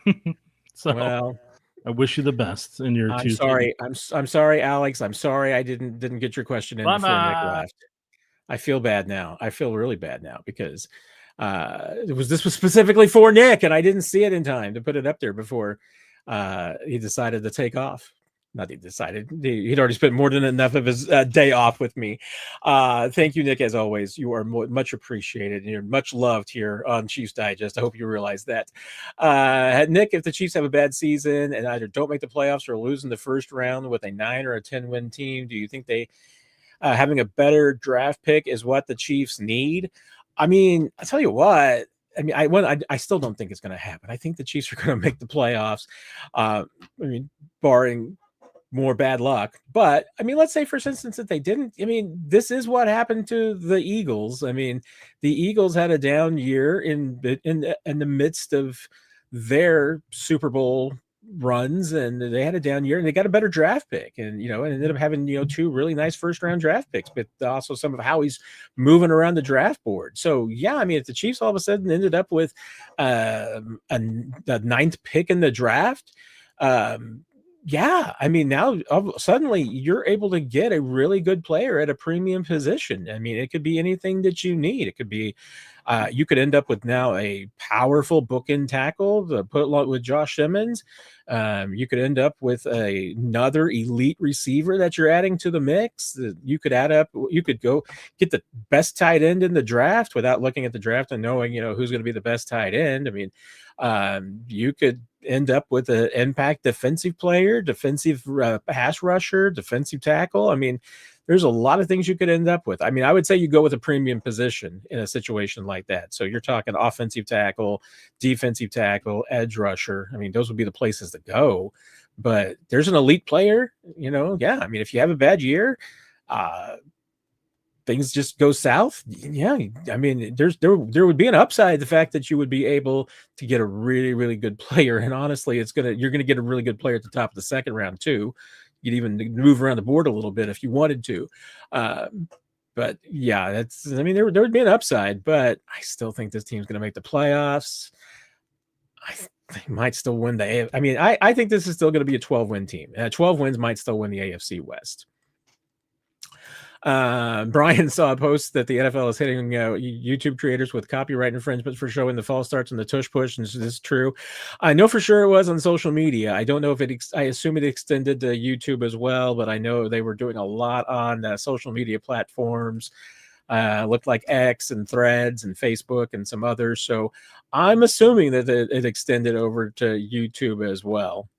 It was like Nick said, it was an interesting place to draw the line. RJabs, Matt and Nick's all-time favorite Chiefs and why? Hey, we've had this question before, and I'm trying to remember. I mean, I think Nick has always had a hard time trying to decide his all-time favorite Chief. I mean, I do have an emotional, all-time favorite Chief, and that's because I was a kid, really young, but I loved Joe Delaney when I was a kid. He was one of my favorite Chiefs players, and so it really hit me hard when I was a kid when he passed away. So that's always my emotional choice. But there's a lot of Chiefs players, and you know what? Now that I've covered this team, when I look back on it over the years after I retire, you know what? I mean, I always promise you when I retire, I'll spill the tea. I'll tell you who I liked and who I didn't, and who I had problems with, who was a jerk. I'll spill all the tea. Maybe not all of it, but I'll spill some. But I'll be honest. I mean, once you get to know the players more, I mean, it becomes less about, maybe sometimes the skill on the field, and it's just the kind of people that they are off the field. So there's great players on this I've covered that. I mean, they're fine people, and I mean, I've got no issues with them, but I just don't think of them as my favorite players because there's other guys that you build relationships with, and you see what kind of people they are behind the scenes and how they treat the people behind the scenes, and that's always the kind of kind of person a player is a bigger deal to me, especially covering the team than maybe just on the field. So I have a totally kind of different view of that stuff now than I used to. Sean, does Andy Reid's scheme have a problem producing wide receivers? I don't think it's a problem producing. It's just that it's difficult to develop receivers in the Andy Reid system because it's hard to learn. There's a lot of moving parts. There's so much that you need to learn. Terminology. He wants his receivers to be multiple and be able to play multiple spots. So it's not just learning 400 plays, it's learning 1,200 plays. You got to be where you are and every single one of these things. And, it's and some positions are easier to learn than others. I mean, sometimes you just need to know what spots you're in and your route. I mean, and that's might be it. But then in Andy Reid, for it to run most effectively, there are options on so many routes. Then you've got to learn that too. So, I mean, that's what I think is the difficult thing is that if you're going to play a wide receiver for Andy Reid, I mean, one, you got to be athletic. You got to be able to do all of those things, one. And then two, you just have to be smart. You really can't play wide receiver for Andy Reid if you don't have a high football IQ. And that's where I think, you've seen it be difficult for some. And that's why, once again, it's really difficult to come in and figure out how to play wide receiver for Andy Reid without a full training camp. And that's why it's difficult for guys to come in mid-season and get anything done. And that's why it's difficult for some guys to, even when they have full off seasons, to get everything and learn everything, because there's some guys that still aren't going to get it. So I don't, and right now, I mean, hey, can you say there's a problem producing receivers? I mean, Conor Embry's taken a lot of heat, but I tell you what, the last couple of years, he squeezed a lot out of this group with so many injuries. And you can't say that Rashee Rice didn't get better, that Xavier Worthy doesn't appear to be getting better. Can't say that it looks like some guys are taking steps backwards. It looks like people are improving. So, and guys, hey, still some of the best years Demarcus Robinson, Albert Wilson ever had were here in Kansas City, and that was even before Patrick Mahomes. Okay, Albert Wilson had played a game with Patrick Mahomes that got him paid, but those guys have played good football. So I don't think it's even with the different coaches, I don't think it's ever been a problem developing and producing receivers. Like I said, I think it's just getting and making sure that you got the right players and got the right receivers. Red Royce, not going to matter. You're a little behind because, of course, I've completely and totally mismanaged the time tonight. I'm going to put all the questions in here just so Nick will know how many questions that we answered, and we got some stuff done. That's all I'm going to say. Red Royce concerned they try to bring back Worthy too soon. Say let him rest this week and heal up. No, I don't think you're crazy.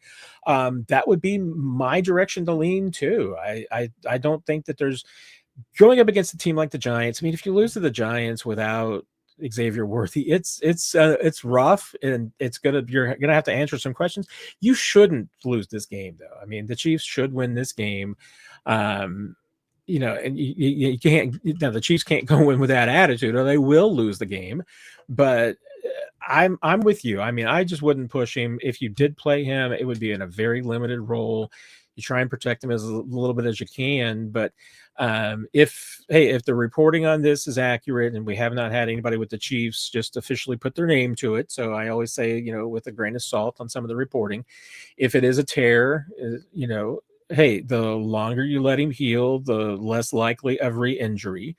There's probably still going to be a chance of re-injury, but if one more week gives you a better percentage of there not being a re-injury, then I think you take it, because I would rather have Xavier Worthy as healthy as could be for the Ravens than to have him partially ready and partially healthy for the Giants.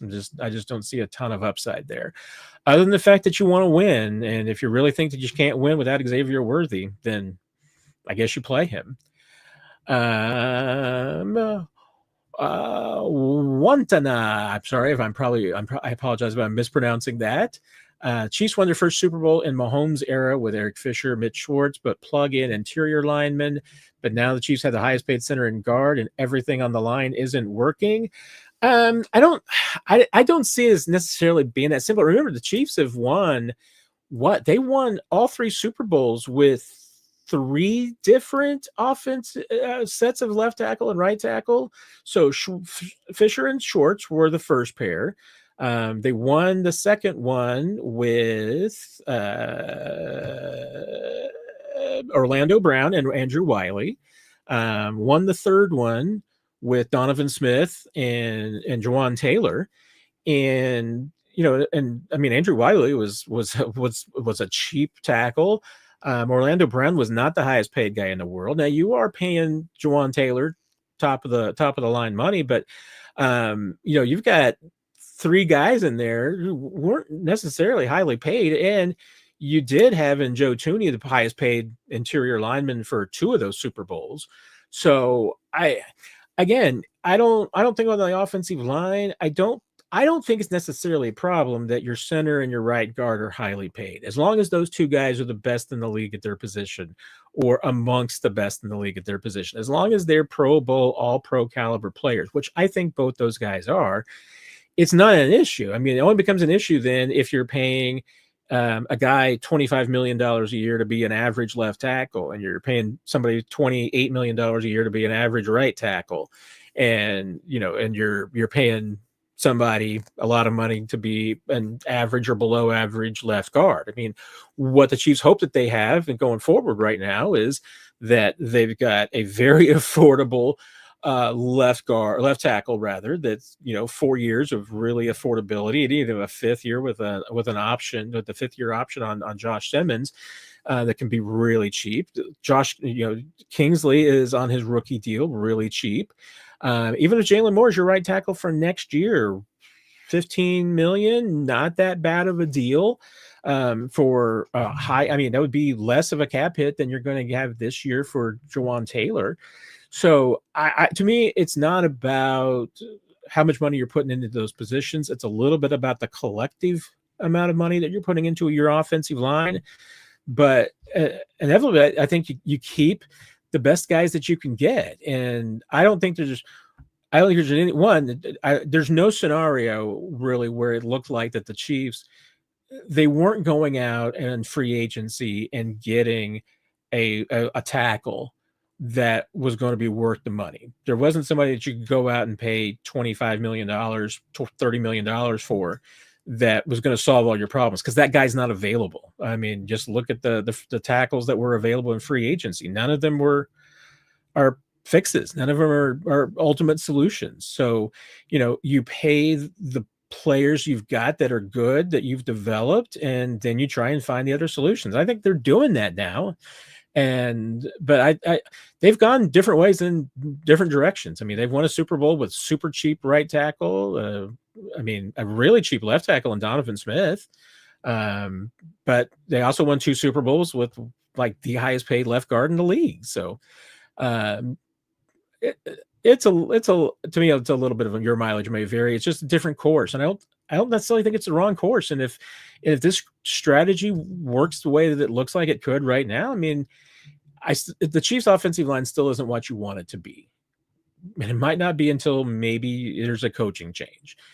Maybe it's still going to be a year or two before this offensive line is what you want it to be. But I think they've done all that they can, and without just saying, hey, wait a minute, they did not hit on some of their draft picks. They haven't gone out and identified in the draft the guy that and successfully that they should have taken. Josh Simmons might very well finally be that guy. They haven't solved their solution in a tackle in the draft, and that's a legitimate criticism. Mitchell, any chance the Chiefs deploy Worthy as a decoy to protect him and open the field for other receivers? I mean, you could. I think still the only risk about even putting Worthy on the field is, that if you're the opposing team, you're the Giants in this scenario. I mean, I think at some point you're still going to try and press Xavier Worthy at the line of scrimmage, and you're going to try and put your hands on him and push him around. And so you're still going to expose him. I don't think it's any way to completely protect him. And, the decoy can only work so long. I mean, teams are going to pick up on that. Now, hey, if you're talking about a little bit of using him and Tyquan to maybe run some decoy routes downfield to try and open up the middle for some other guys, I think that could work in, short-term scenario. But again, I mean, you're still going to exposing Xavier, even if he's running some dummy routes. I think you're still going to expose him a little bit more than you wanted to. So if you play him against the Giants, I think it's because you want him to play. Brian, should Heck be cut loose as a warning to Embry and a couple of others? I mean, I'll be honest. I mean, I'll go out on a little bit of a limb here and defend Connor Embry, because I think he's had a couple of good years. I get there was a lot of criticism, and you may have had some. I'm going to get some of the years running together in my head here. So I guess 23 was the first year where there was probably a lot of criticism, and then looking back on it, I mean, I think you would probably say that he did a pretty reasonable job with the injuries and the poor play that he had. And then last year, I mean, if you had any problems with Connor Embry's, production last year, I mean, look out of what he got from a receiver room that was just decimated week in and week out with injuries, and what he was able to produce and get out of Xavier Worthy, and what he was able to get out of Rashee Rice as a rookie. I think those were all wins. I don't know that you can criticize him for not getting anything out of Marquez Valdes-Scantling, because nobody's gotten anything out of Marquez Valdes-Scantling since he left. I mean, I think you just saw there a receiver that dropped off. Justin Watson was a receiver that kind of hit the wall, and that's going to happen in the NFL. He had some guys like that. But I think if you look at the young guys that Connor Embry's had, he's had successes. So, and I don't think Andy Reid's ever going to do that as a warning to anybody. I mean, maybe he should. I don't know. But Andy Reid's always been a loyal guy. There's a lot of people who would probably have preferred that there be a change on the offensive line coaching a year or two ago. It hasn't necessarily, I guess, gotten to the Bob Sutton level, and it's not, because it's a position coach versus a coordinator position. But yeah, I mean, I guess I bristle a little bit at Brian about it, being a warning to anybody else, because I think every one of these is an individual case, and I'm just not sure there's anybody else that you would really say that needs a fire lit up to them. I mean, they need an instruction to light a fire under some of their players, but and maybe hey, I'm on team that the Chiefs could use a guy that is just a fiery coach, that somebody who isn't afraid to get in some players' faces and, be that guy that Eric Bieniemy was, because we saw him get in Travis Kelce's face and in Tyreek's face and some other players' faces whenever they needed to, and needed some harsh words and some tough love. He was that guy. I don't know that the Chiefs have a tough love guy on this Chiefs offense right now. I know they got some guys on defense for sure. I don't know if they have any on the offensive side. Maybe that's what they're missing. So,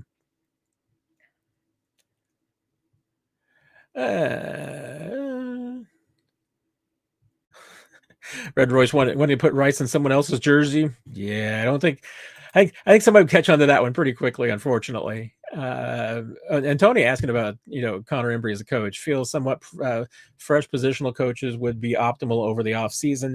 I mean, I'll be honest. I mean, I still think that Connor Embry is a sharp young guy. I think he's shown real development in the last couple of years. You look at his players, I think that it's demonstrated that. The coach on the offensive side that I think is possibly miscast, and not a bad coach, but just miscast. I mean, Todd Pinkston was a wide receiver. Would he be a better wide receiver coach than a running backs coach? Probably. Joe Blameyer was wide receivers coach, and you moved him to a pass game coordinator position. Is there a similar type move where you keep a Connor Embry, but you put him in a different spot? Maybe if those two guys even just change places. I mean, Connor Embry, he's a coach's kid. I mean, he's not, I would say that Connor Embry is, and there's a lot of guys that are like this. I mean, there are plenty of coaches that can coach multiple positions on both sides of the football. I mean, we talked about Juan Castillo a couple of weeks ago that was Andy Reid's offensive line coach for years, and then he switched over and was defensive coordinator. There are guys that can coach multiple spots. Connor might be one of those guys that maybe if you flopped him and Todd Pinkston, maybe you have a better situation. Connor might be a better running backs coach than Todd Pinkston is. Maybe Pinkston brings something different to the receiver room that Connor Embry doesn't have. And like I said, I mean, the only other thing I would expect is that I think Tom Melvin might retire when Travis Kelce does. Might be a good time to go out. But I don't think Tom Melvin's a problem. I think he's still a good coach. I mean, there's been a lot of talk about, we'll talk about Andy Heck and that maybe the Chiefs just do need a refresh there because just things don't seem to be going in the right direction in that spot. But it seems to have been going that way for a couple of years now. And we know Andy Reid's loyal. So, but I'll be honest, Tony, I've got no real negative feedback about Connor Embry. I mean, I think he's kind of proven himself, and I think he has stepped up and has continued to grow well. I mean, I wouldn't be surprised if this guy ends up being a coordinator one day. He's still extremely young, and like I said, I mean, a coach's kid, so he knows a lot about the game, and he's learned a lot over the years. Brian, Andy seems to have some kind of 12 to 13 year extravaganza that gets old and stale after that. I know it's kind of timing it with his departure from Philadelphia, which was after 13, I guess 14 years in Philadelphia. He's at kind of that same point in Kansas City. I mean, a coach gets old and stale when they start losing football games. And I mean, 2 losses is still not enough to really say that a message is getting old and stale. I don't think that's the case. I mean, you still talk to players on this team and they will absolutely, there's nobody on this team that wouldn't go to war and run through a wall for Andy Reid. So I don't think that's the issue there at all. I mean, in Philadelphia, I think he certainly learned a lot of things about how things ended up in Philadelphia. I mean, remember, he was the GM as well. He controlled all of that. He doesn't have that on his plate here purposefully, has never added that back onto his plate because he just feels like it's too much and it's too distracting. And, and I think he's smart about that. He's probably even a little bit more maybe of a CEO than he was 10 years ago. Probably isn't as hands-on as he was 10 years ago. So things have probably changed in that regard. I see no indication from, around this team that there's any worries that Andy Reid's wearing out his welcome or his message is getting stale.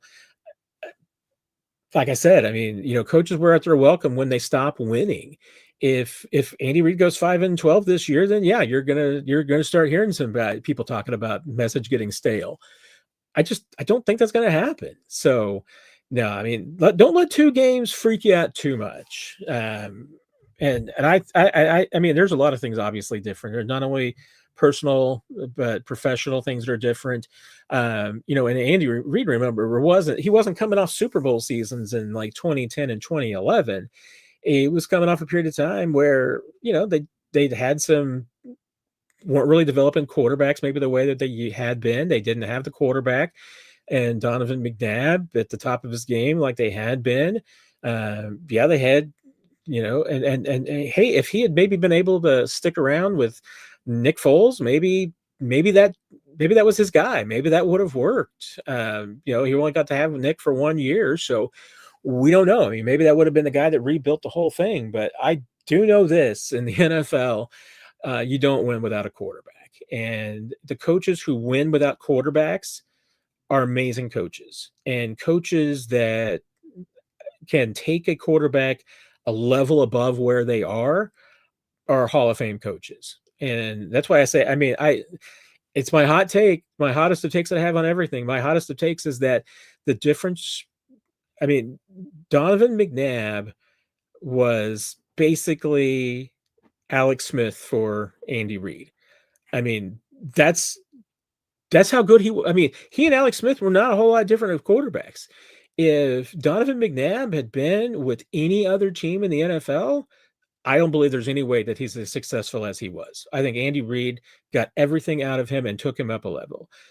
Andy Reid did the same thing with Alex Smith. Alex Smith was a better and different quarterback in Kansas City for Andy Reid than he was in San Francisco. And by the end, when he finally got some good coaching and stability in San Francisco, he was a decent quarterback. But Andy Reid can take average quarterbacks and make them good. He takes good quarterbacks and makes them great. Takes great quarterbacks and turns them into Hall of Famers. That's what he does. So that's where I think it's more about, where his success comes from. And I think the staleness, like I said, in Philadelphia, he just didn't have a quarterback anymore. He didn't have a good quarterback that he could make great, or a great quarterback that he could turn into a Hall of Famer. He just had some average quarterbacks that at best he could make good sometimes. Like I said, those are my hot takes right there. And I'll tell you what, if you everybody who wants that, to criticize Andy Reid for, time management or anything like that, go back and watch that Super Bowl against the Patriots. And then go back and watch Alex Smith against the Patriots in that 2015 playoff game. And you will see those were exactly the same drives. And, you're telling me that between 2015, Andy Reid and that Alex Smith drive against, and that, trying to come back against the Patriots late, you're telling me between that moment and 2018, when he's got Patrick Mahomes in his first year, and they can't have their comeback against the Patriots in the playoffs and then winning the Super Bowl next year, you're telling me that in 3 to 4 years, Andy Reid all of a sudden became a great manager of the game management and the play clock? No, it's because he had 2 quarterbacks who could not push the ball down the field and do the things that you have to do in crunch time to score quickly. He had a couple of guys that the only way they were getting the ball in the end zone in those situations was by doing it methodically. I mean, I still think that a lot of the criticism of Andy Reid can't manage the play clock, can't manage the game clock, all stem back to the fact he had quarterbacks who couldn't do that. Yeah, now that I've just let it go off the rails, I'm no longer in lightning round. So who knows when this show's going to end? No conscience. Considering the weapons that are out there right now, wouldn't Robert Tonyan be a help with the passing game? Preaching to the choir here. I would absolutely triple Robert Tonyan snaps right now. I would have 10 to 15 snaps from Travis Kelce and give them to Robert Tonyan. We'll see what happens. I mean, he may go out there and not be able to get open, or he's going to get five targets and 1 catch, and I'll look like an idiot. But I still would prefer to see Tonyan out there. I would prefer to see Brownlee get some snaps. I want to see Brashard Smith get a lot more snaps. Yeah, it's across the board. There's a couple of a couple of their backups there I would just like to see get some opportunities. Brian, wow, do you realize that Karlaftis is 2 postseason sacks away from unseating some Hall of Fame rushers, right? That's I mean George Karlaftis has got some Frank Clark aspects in him, which is that George Carl. I mean, you're right. I mean, I've noticed this, Brian. I hadn't looked him up specifically in a while to see where he's at, but no, I mean George Karlaftis is like one good postseason run away from being like amongst the top sack leaders all time in postseason history.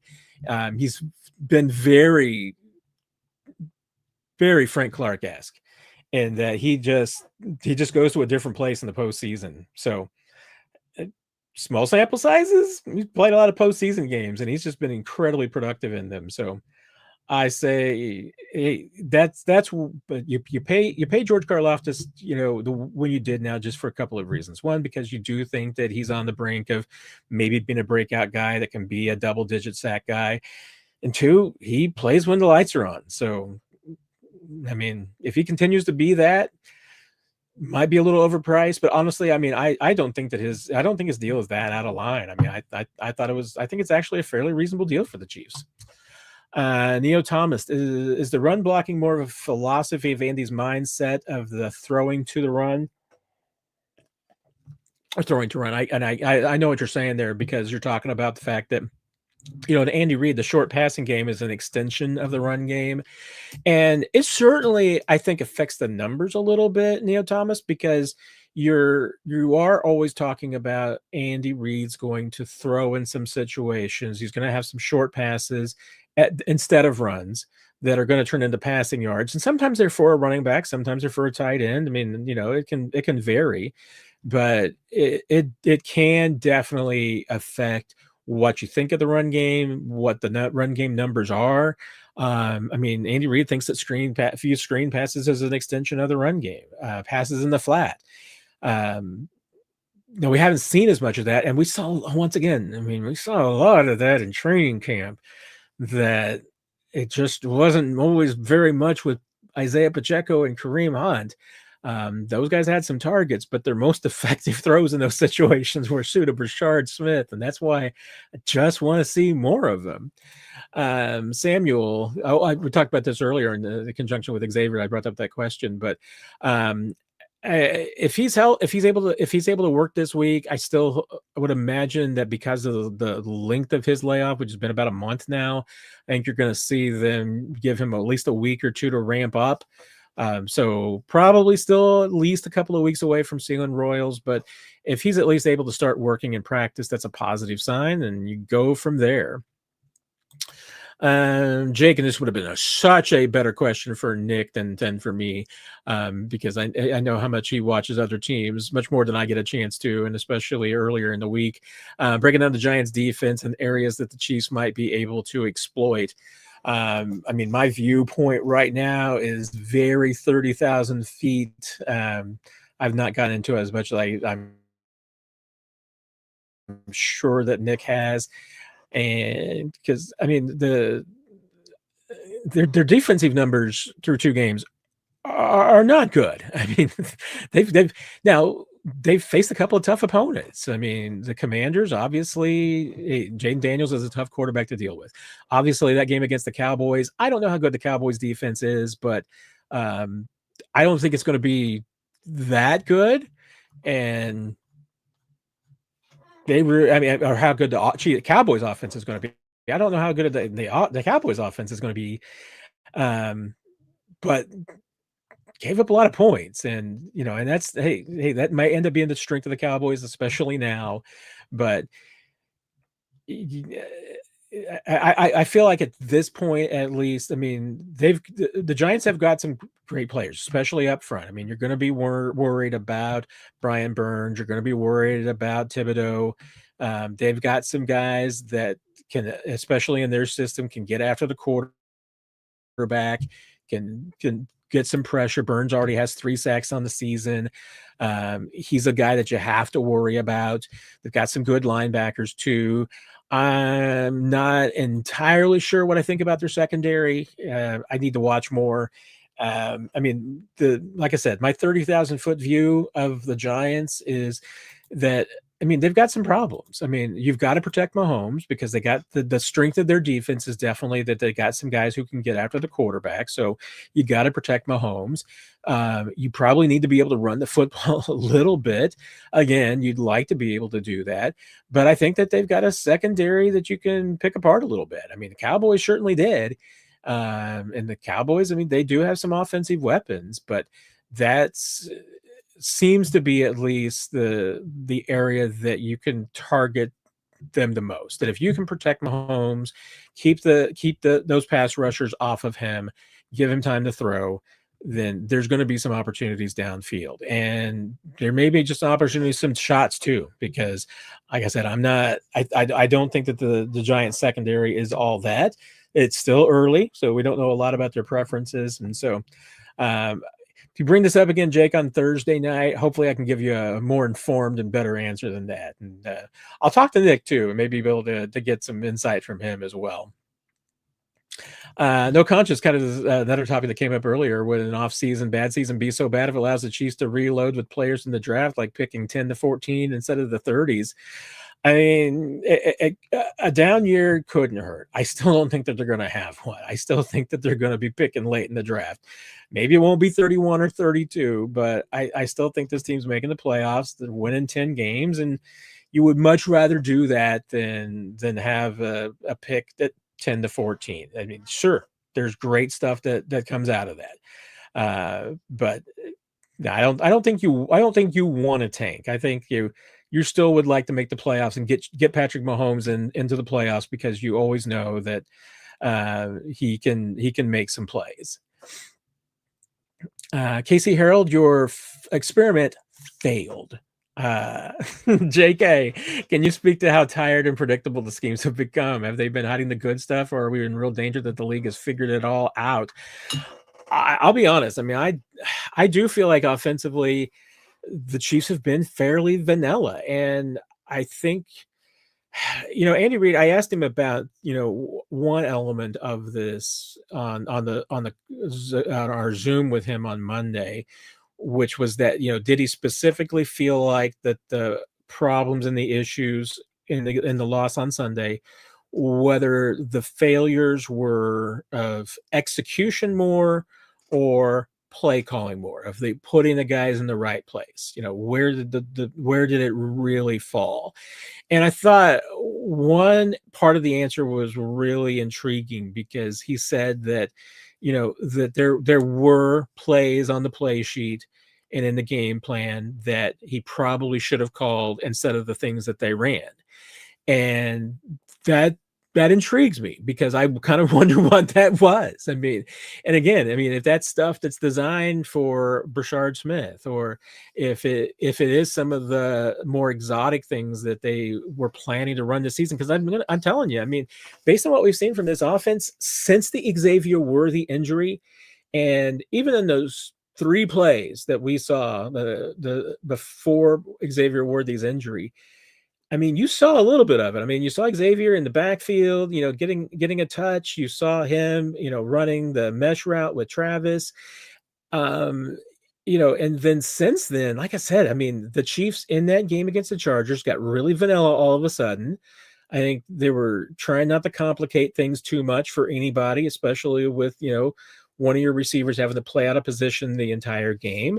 You still don't entirely have everything set. And I go back to the Rashee Rice thing, because as much as I know that everybody's going to believe that the Chiefs knew about the suspension well in advance and were preparing for the suspension, they were preparing for it. But if they didn't know when it was coming, they did not have like a huge heads up. My understanding is that they probably had about a 24 heads up on the rest of us. So they were spending the tail end of the preseason and training camp with the idea they were going to have Rashee Rice on the field in week 1. And not know, it could have been week 2, it could have been week 7 that they lost him. They weren't sure. They were proceeding as though they were going to have Rashee Rice on the field in week 1. So then not only did they not have him, then they lose Xavier on the 3rd snap. And I think they what is this? I'm going to drop a Hunt for Red October reference here from Jonesy. I think once all this happened, game plan wise, I think they ran home to mama. They just went basic. I mean, they just went pure vanilla, and that extended a little bit into the Eagles game of not doing anything too risky, not doing anything too chancy, just trying to get through a little bit with the game plan. And and at some point you can't just wait until Rashee Rice or Xavier Worthy gets back before you come out of your shell.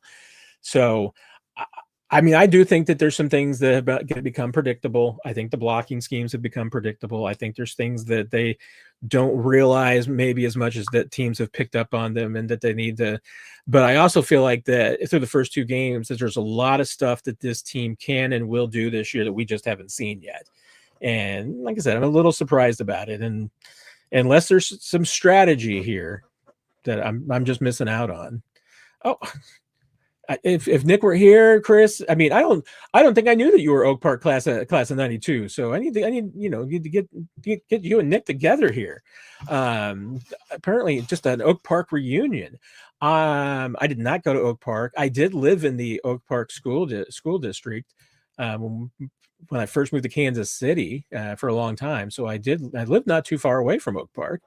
And Oak Park, when I was in speech and debate in high school at Springfield Hillcrest, Oak Park had a really good program and it was competitive. I remember one of the guys was Billy. I was class of '90, so he probably would have been a year or two ahead of you. I can't remember. He had a partner too. I can't remember her name, but they had a pretty good speech and debate team, and I know that was their top debate team.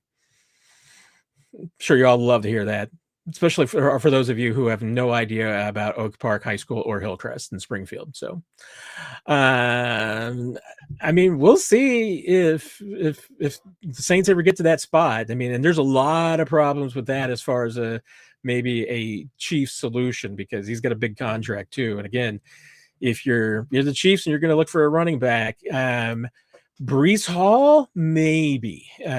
Still, Price is going to have to figure it out a little bit. But he's not too expensive, and frankly, the prorated version of that contract will be a little bit easier. But that's the thing, Jaron. You're gonna have to hope that the Jets are like 2-6, maybe, in order for that to become a possibility. Brian, I always appreciate you because I always forget to ask people to hit the like button. You're always there for me. I truly appreciate that. No conscience. Where do you rank the Chiefs' fully healthy overall roster compared to some of the top teams right now? Ooh, good question. I mean, again, it's early, so we don't really know everybody's full identities and where they're going to be. But I mean, and fully healthy, I'm talking about Rashee Rice and Xavier Worthy being healthy and everybody else being healthy. I mean, are there more talented teams? There still might be. I mean, maybe I'm sure you would probably consider the Eagles to be more talented. Eagles are more talented, probably 2 through 53. I mean, I still think the Chiefs are the most talented team in the league when it comes to their number one player. It's close because obviously Buffalo is right there. Baltimore. I mean, the Eagles are in that conversation, but I think they're a little bit further down the list. I mean, the Bengals, you lose Joe Burrow and you're not going to be in that conversation. I mean, I know they pulled out that win, but Bengals might be the team that you would worry about, end up tanking this year, not on purpose, but just because of their situation. And now all of a sudden they're going to get to add like a, number 5 overall pick or something to their team. That could be tough. But I mean, I still think this is a good Chiefs team. I mean, I think that, I'm probably being influenced by proximity if I say that they're a top 5 team. So I would probably say top 5 to 7, I think is reasonable. If you're talking about 2 through 53, talk about 1 through 53. I mean, I still think it's the Chiefs. I think it's the Eagles, Buffalo, top 3, then probably Baltimore. I may feel differently in a few weeks when you're talking about everybody and see how they are, but I think I feel like those are the top 4 teams in the league right now. And And that's fully healthy. I mean, no, are the Chiefs in the top 4 without their top 2 receivers? No, I don't think any team in the league is going to be in the top 4 without their top 2 receivers. Not exactly a hot take, though.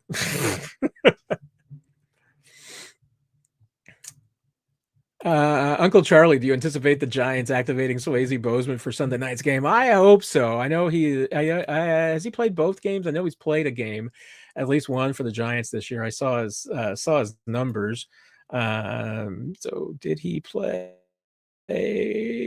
both of those? Just played one of them. I hope so. Swayze, another, fun kid to cover. Was a good guy. Really liked him. I talked to him at the Super Bowl, and I was really surprised. I mean, obviously the Chiefs just crank out backup undrafted linebackers like they're just free money.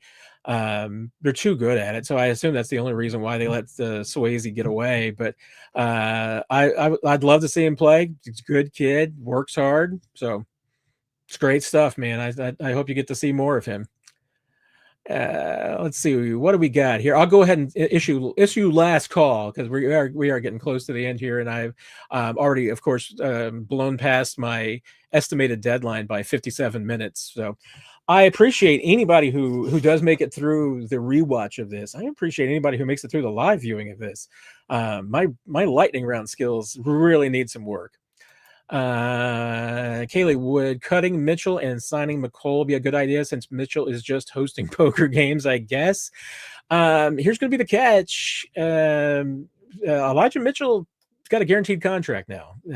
Veterans that have more than 4 years of experience, at least 4 years of experience, if they're on the roster, not on the active during game day, but they're on the 53-man roster in week 1, their contract then becomes guaranteed for the season. So I'm not anticipating Elijah Mitchell going anywhere. He's a relatively affordable player, so it's not a huge number. I mean, I think he ended up signing for around $1 million plus. I mean, it's not, like I said, it wasn't a big deal, maybe 1.5. So it's not a huge number, but I think that the McColl wagon has sailed. I'd be surprised if he's back for round 3. I could always be surprised, but I think the merry-go-round is over there.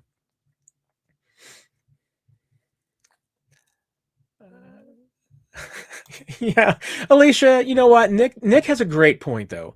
It's all my fault. I take too long with some answers. I get long-winded. I get off track. So there's times when Nick gets in here that I just repeat things that I don't need to. I know I try to get everybody's questions in if they make sense and they're not mean-spirited. So I try to get every question in, and maybe there's some things that I should be just moderating a little bit better. Now I'm getting to the part where you all want you wanted me to dump all the tea and for my tell-all book. I really hope Adam Teicher writes a tell-all book. I don't think he's going to, but I would absolutely buy that in a heartbeat. I mean, even if he just wrote one about Todd Haley, I would buy that one, because just the portion of the stories that I've heard about are just fantastic. AC3-ish, 30-ish. Can the Chiefs get out of the Harrison Butker contract? I can look up and see where that's at. I mean, I get the miss was bad, but I mean, Harrison Butker is still the most accurate active kicker in the NFL with at least 100 attempts. I know there's a little bit of a qualifier there, because there are some guys with less than 100 attempts that have a slightly better percentage than he does. But now that Justin Tucker is currently not active, I mean, Harrison leads that. He's still close to 90% success rate on field goals. And, guys are going to miss some extra points. He misses more than some others, so I get that. But I still haven't necessarily seen any evidence that Harrison is a drop off. I mean, kickers just don't do that. I mean, maybe he'll get into a spot. I mean, obviously before, I mean, kickers can get into ruts, but Harrison had a pretty good year last year, and changed his style and approach again. Now, the way that Spotrac has his contract, I mean, there's a potential out where you could get away after 2026, where he would have just 2.8 million in dead cap spread out over 2 years. Let's see, because I mean, it doesn't look like anything. 2026 salary is guaranteed, so yeah, you wouldn't be getting anywhere out of Harrison until after 2026, age 31. Honest and frankly, I mean, the way the NFL is these days, I mean, I know he's got big cap hits, 7.2 million for 27 and 28. By that point, if he's still a 90% success rate on field goal kickers, he's probably going to be an affordable. He's not going to be the highest paid kicker in the league probably at that point. So yeah, I mean, short answer, after 2026, you can think and talk about that, but there's a little time to go before now and then. Brian, I like your title for my tell-all book. That would be a classic. Oh, that's cool, Mike. About the Derek Thomas Reading Club.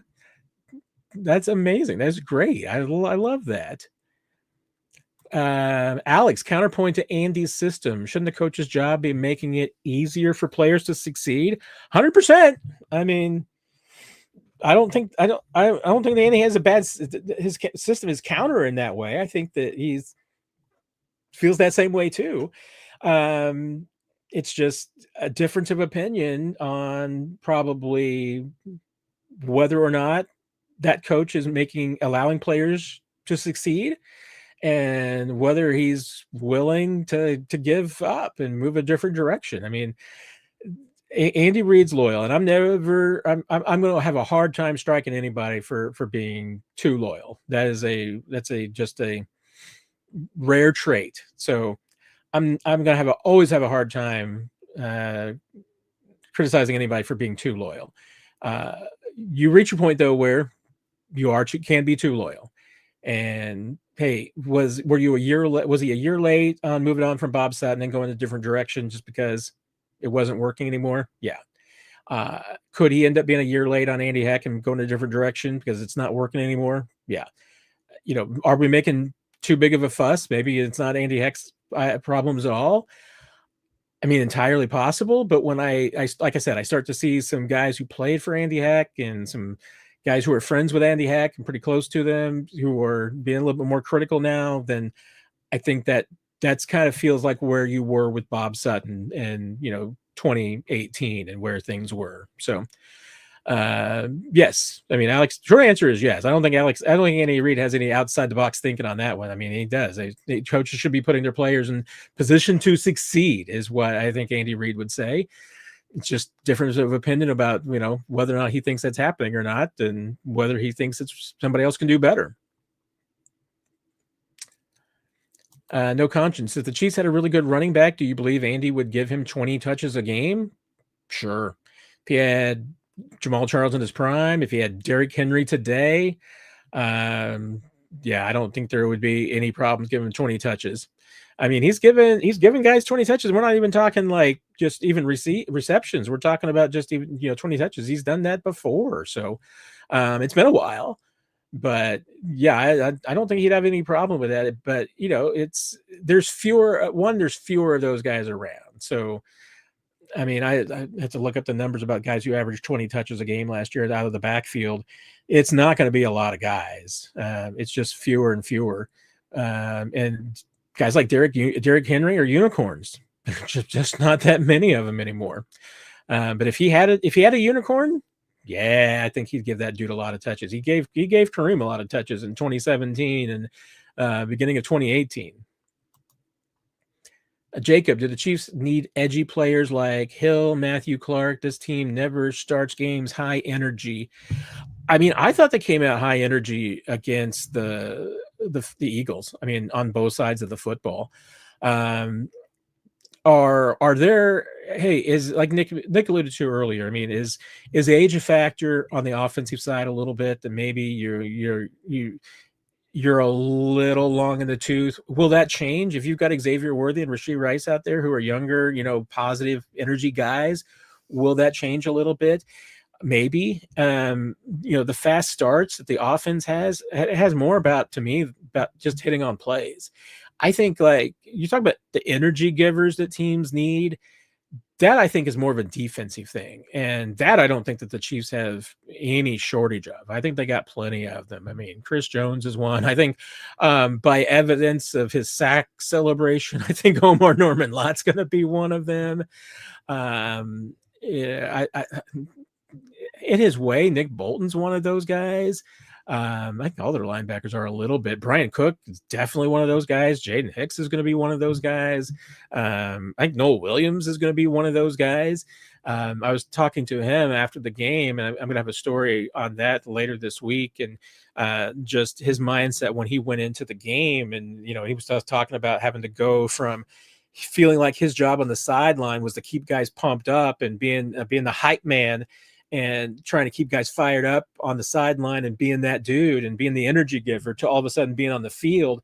And then he had to just kind of remind himself, well, wait a minute, I'm playing now. I'm not trying to boost these guys up. I gotta be ready to make my plays. I gotta be ready to get some stuff done here. So yeah, I think they got, and like, hey, a lot of that is youth. I mean, if you got some young guys, and the Chiefs got a lot more young guys on defense, got a lot of young guys hurt on the offensive side right now, which might be maybe why you say that, hey, they just don't look like they have a lot of energy on the offensive side. But again, I mean, you talk about going out and starting quickly. Doing that on the offensive side, it's all about making plays and having success. I mean, like I said, I mean, I think high energy is a bigger deal on defense. On offense, it's about execution and energy. And just lately, I mean, with the script, they just haven't been executing. So, but you go out there and, hey, you march down the field, and it doesn't matter if it's a 1-play drive or it's 13 plays and a cloud of dust just going down the field. You go down and score.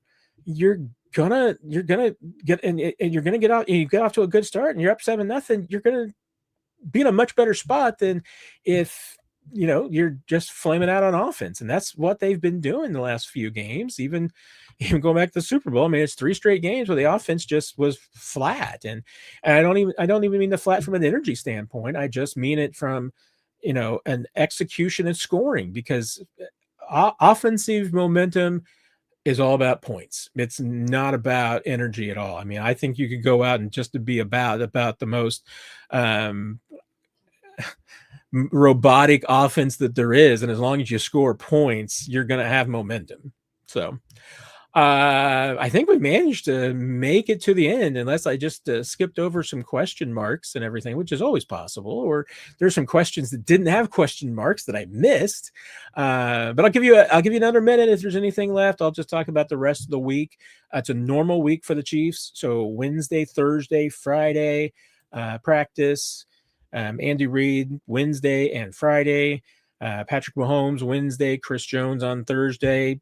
Does not sound like right now like Travis Kelce is going to be made available on the podium. So we'll see if there is any availability from Travis Kelce this week.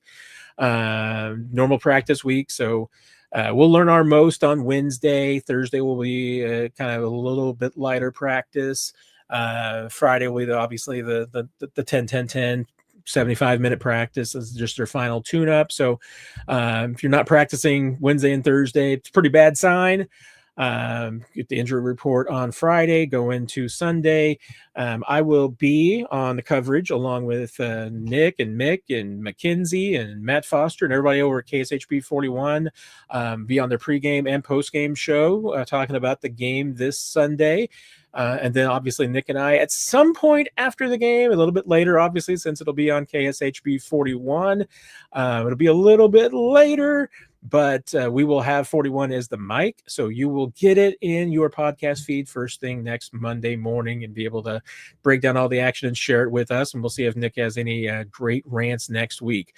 Everybody, I'll see you again on Thursday night. We're going to do lightning round edition. We'll see what happens. May or may not have a guest lined up on Thursday night. We'll see how that works out. I'm still working through my rotating guest on Thursday, and it might not even be rotating because maybe nobody will come back a second time, but we'll see if anything happens. So everybody have a great night, great rest of the week. We will see you Thursday for the second Q&A of the week. Probably shorter than this one. And then obviously, like I said, 41 is the mic. You will most likely get it first thing Monday morning. I mean, if you're awake at 4 o'clock in the morning, you might get it then, but by 6 for sure. I mean, that's when you wake up, you will have some 41 is the mic in your cup. Everybody have a great time. Appreciate you as always for sticking around till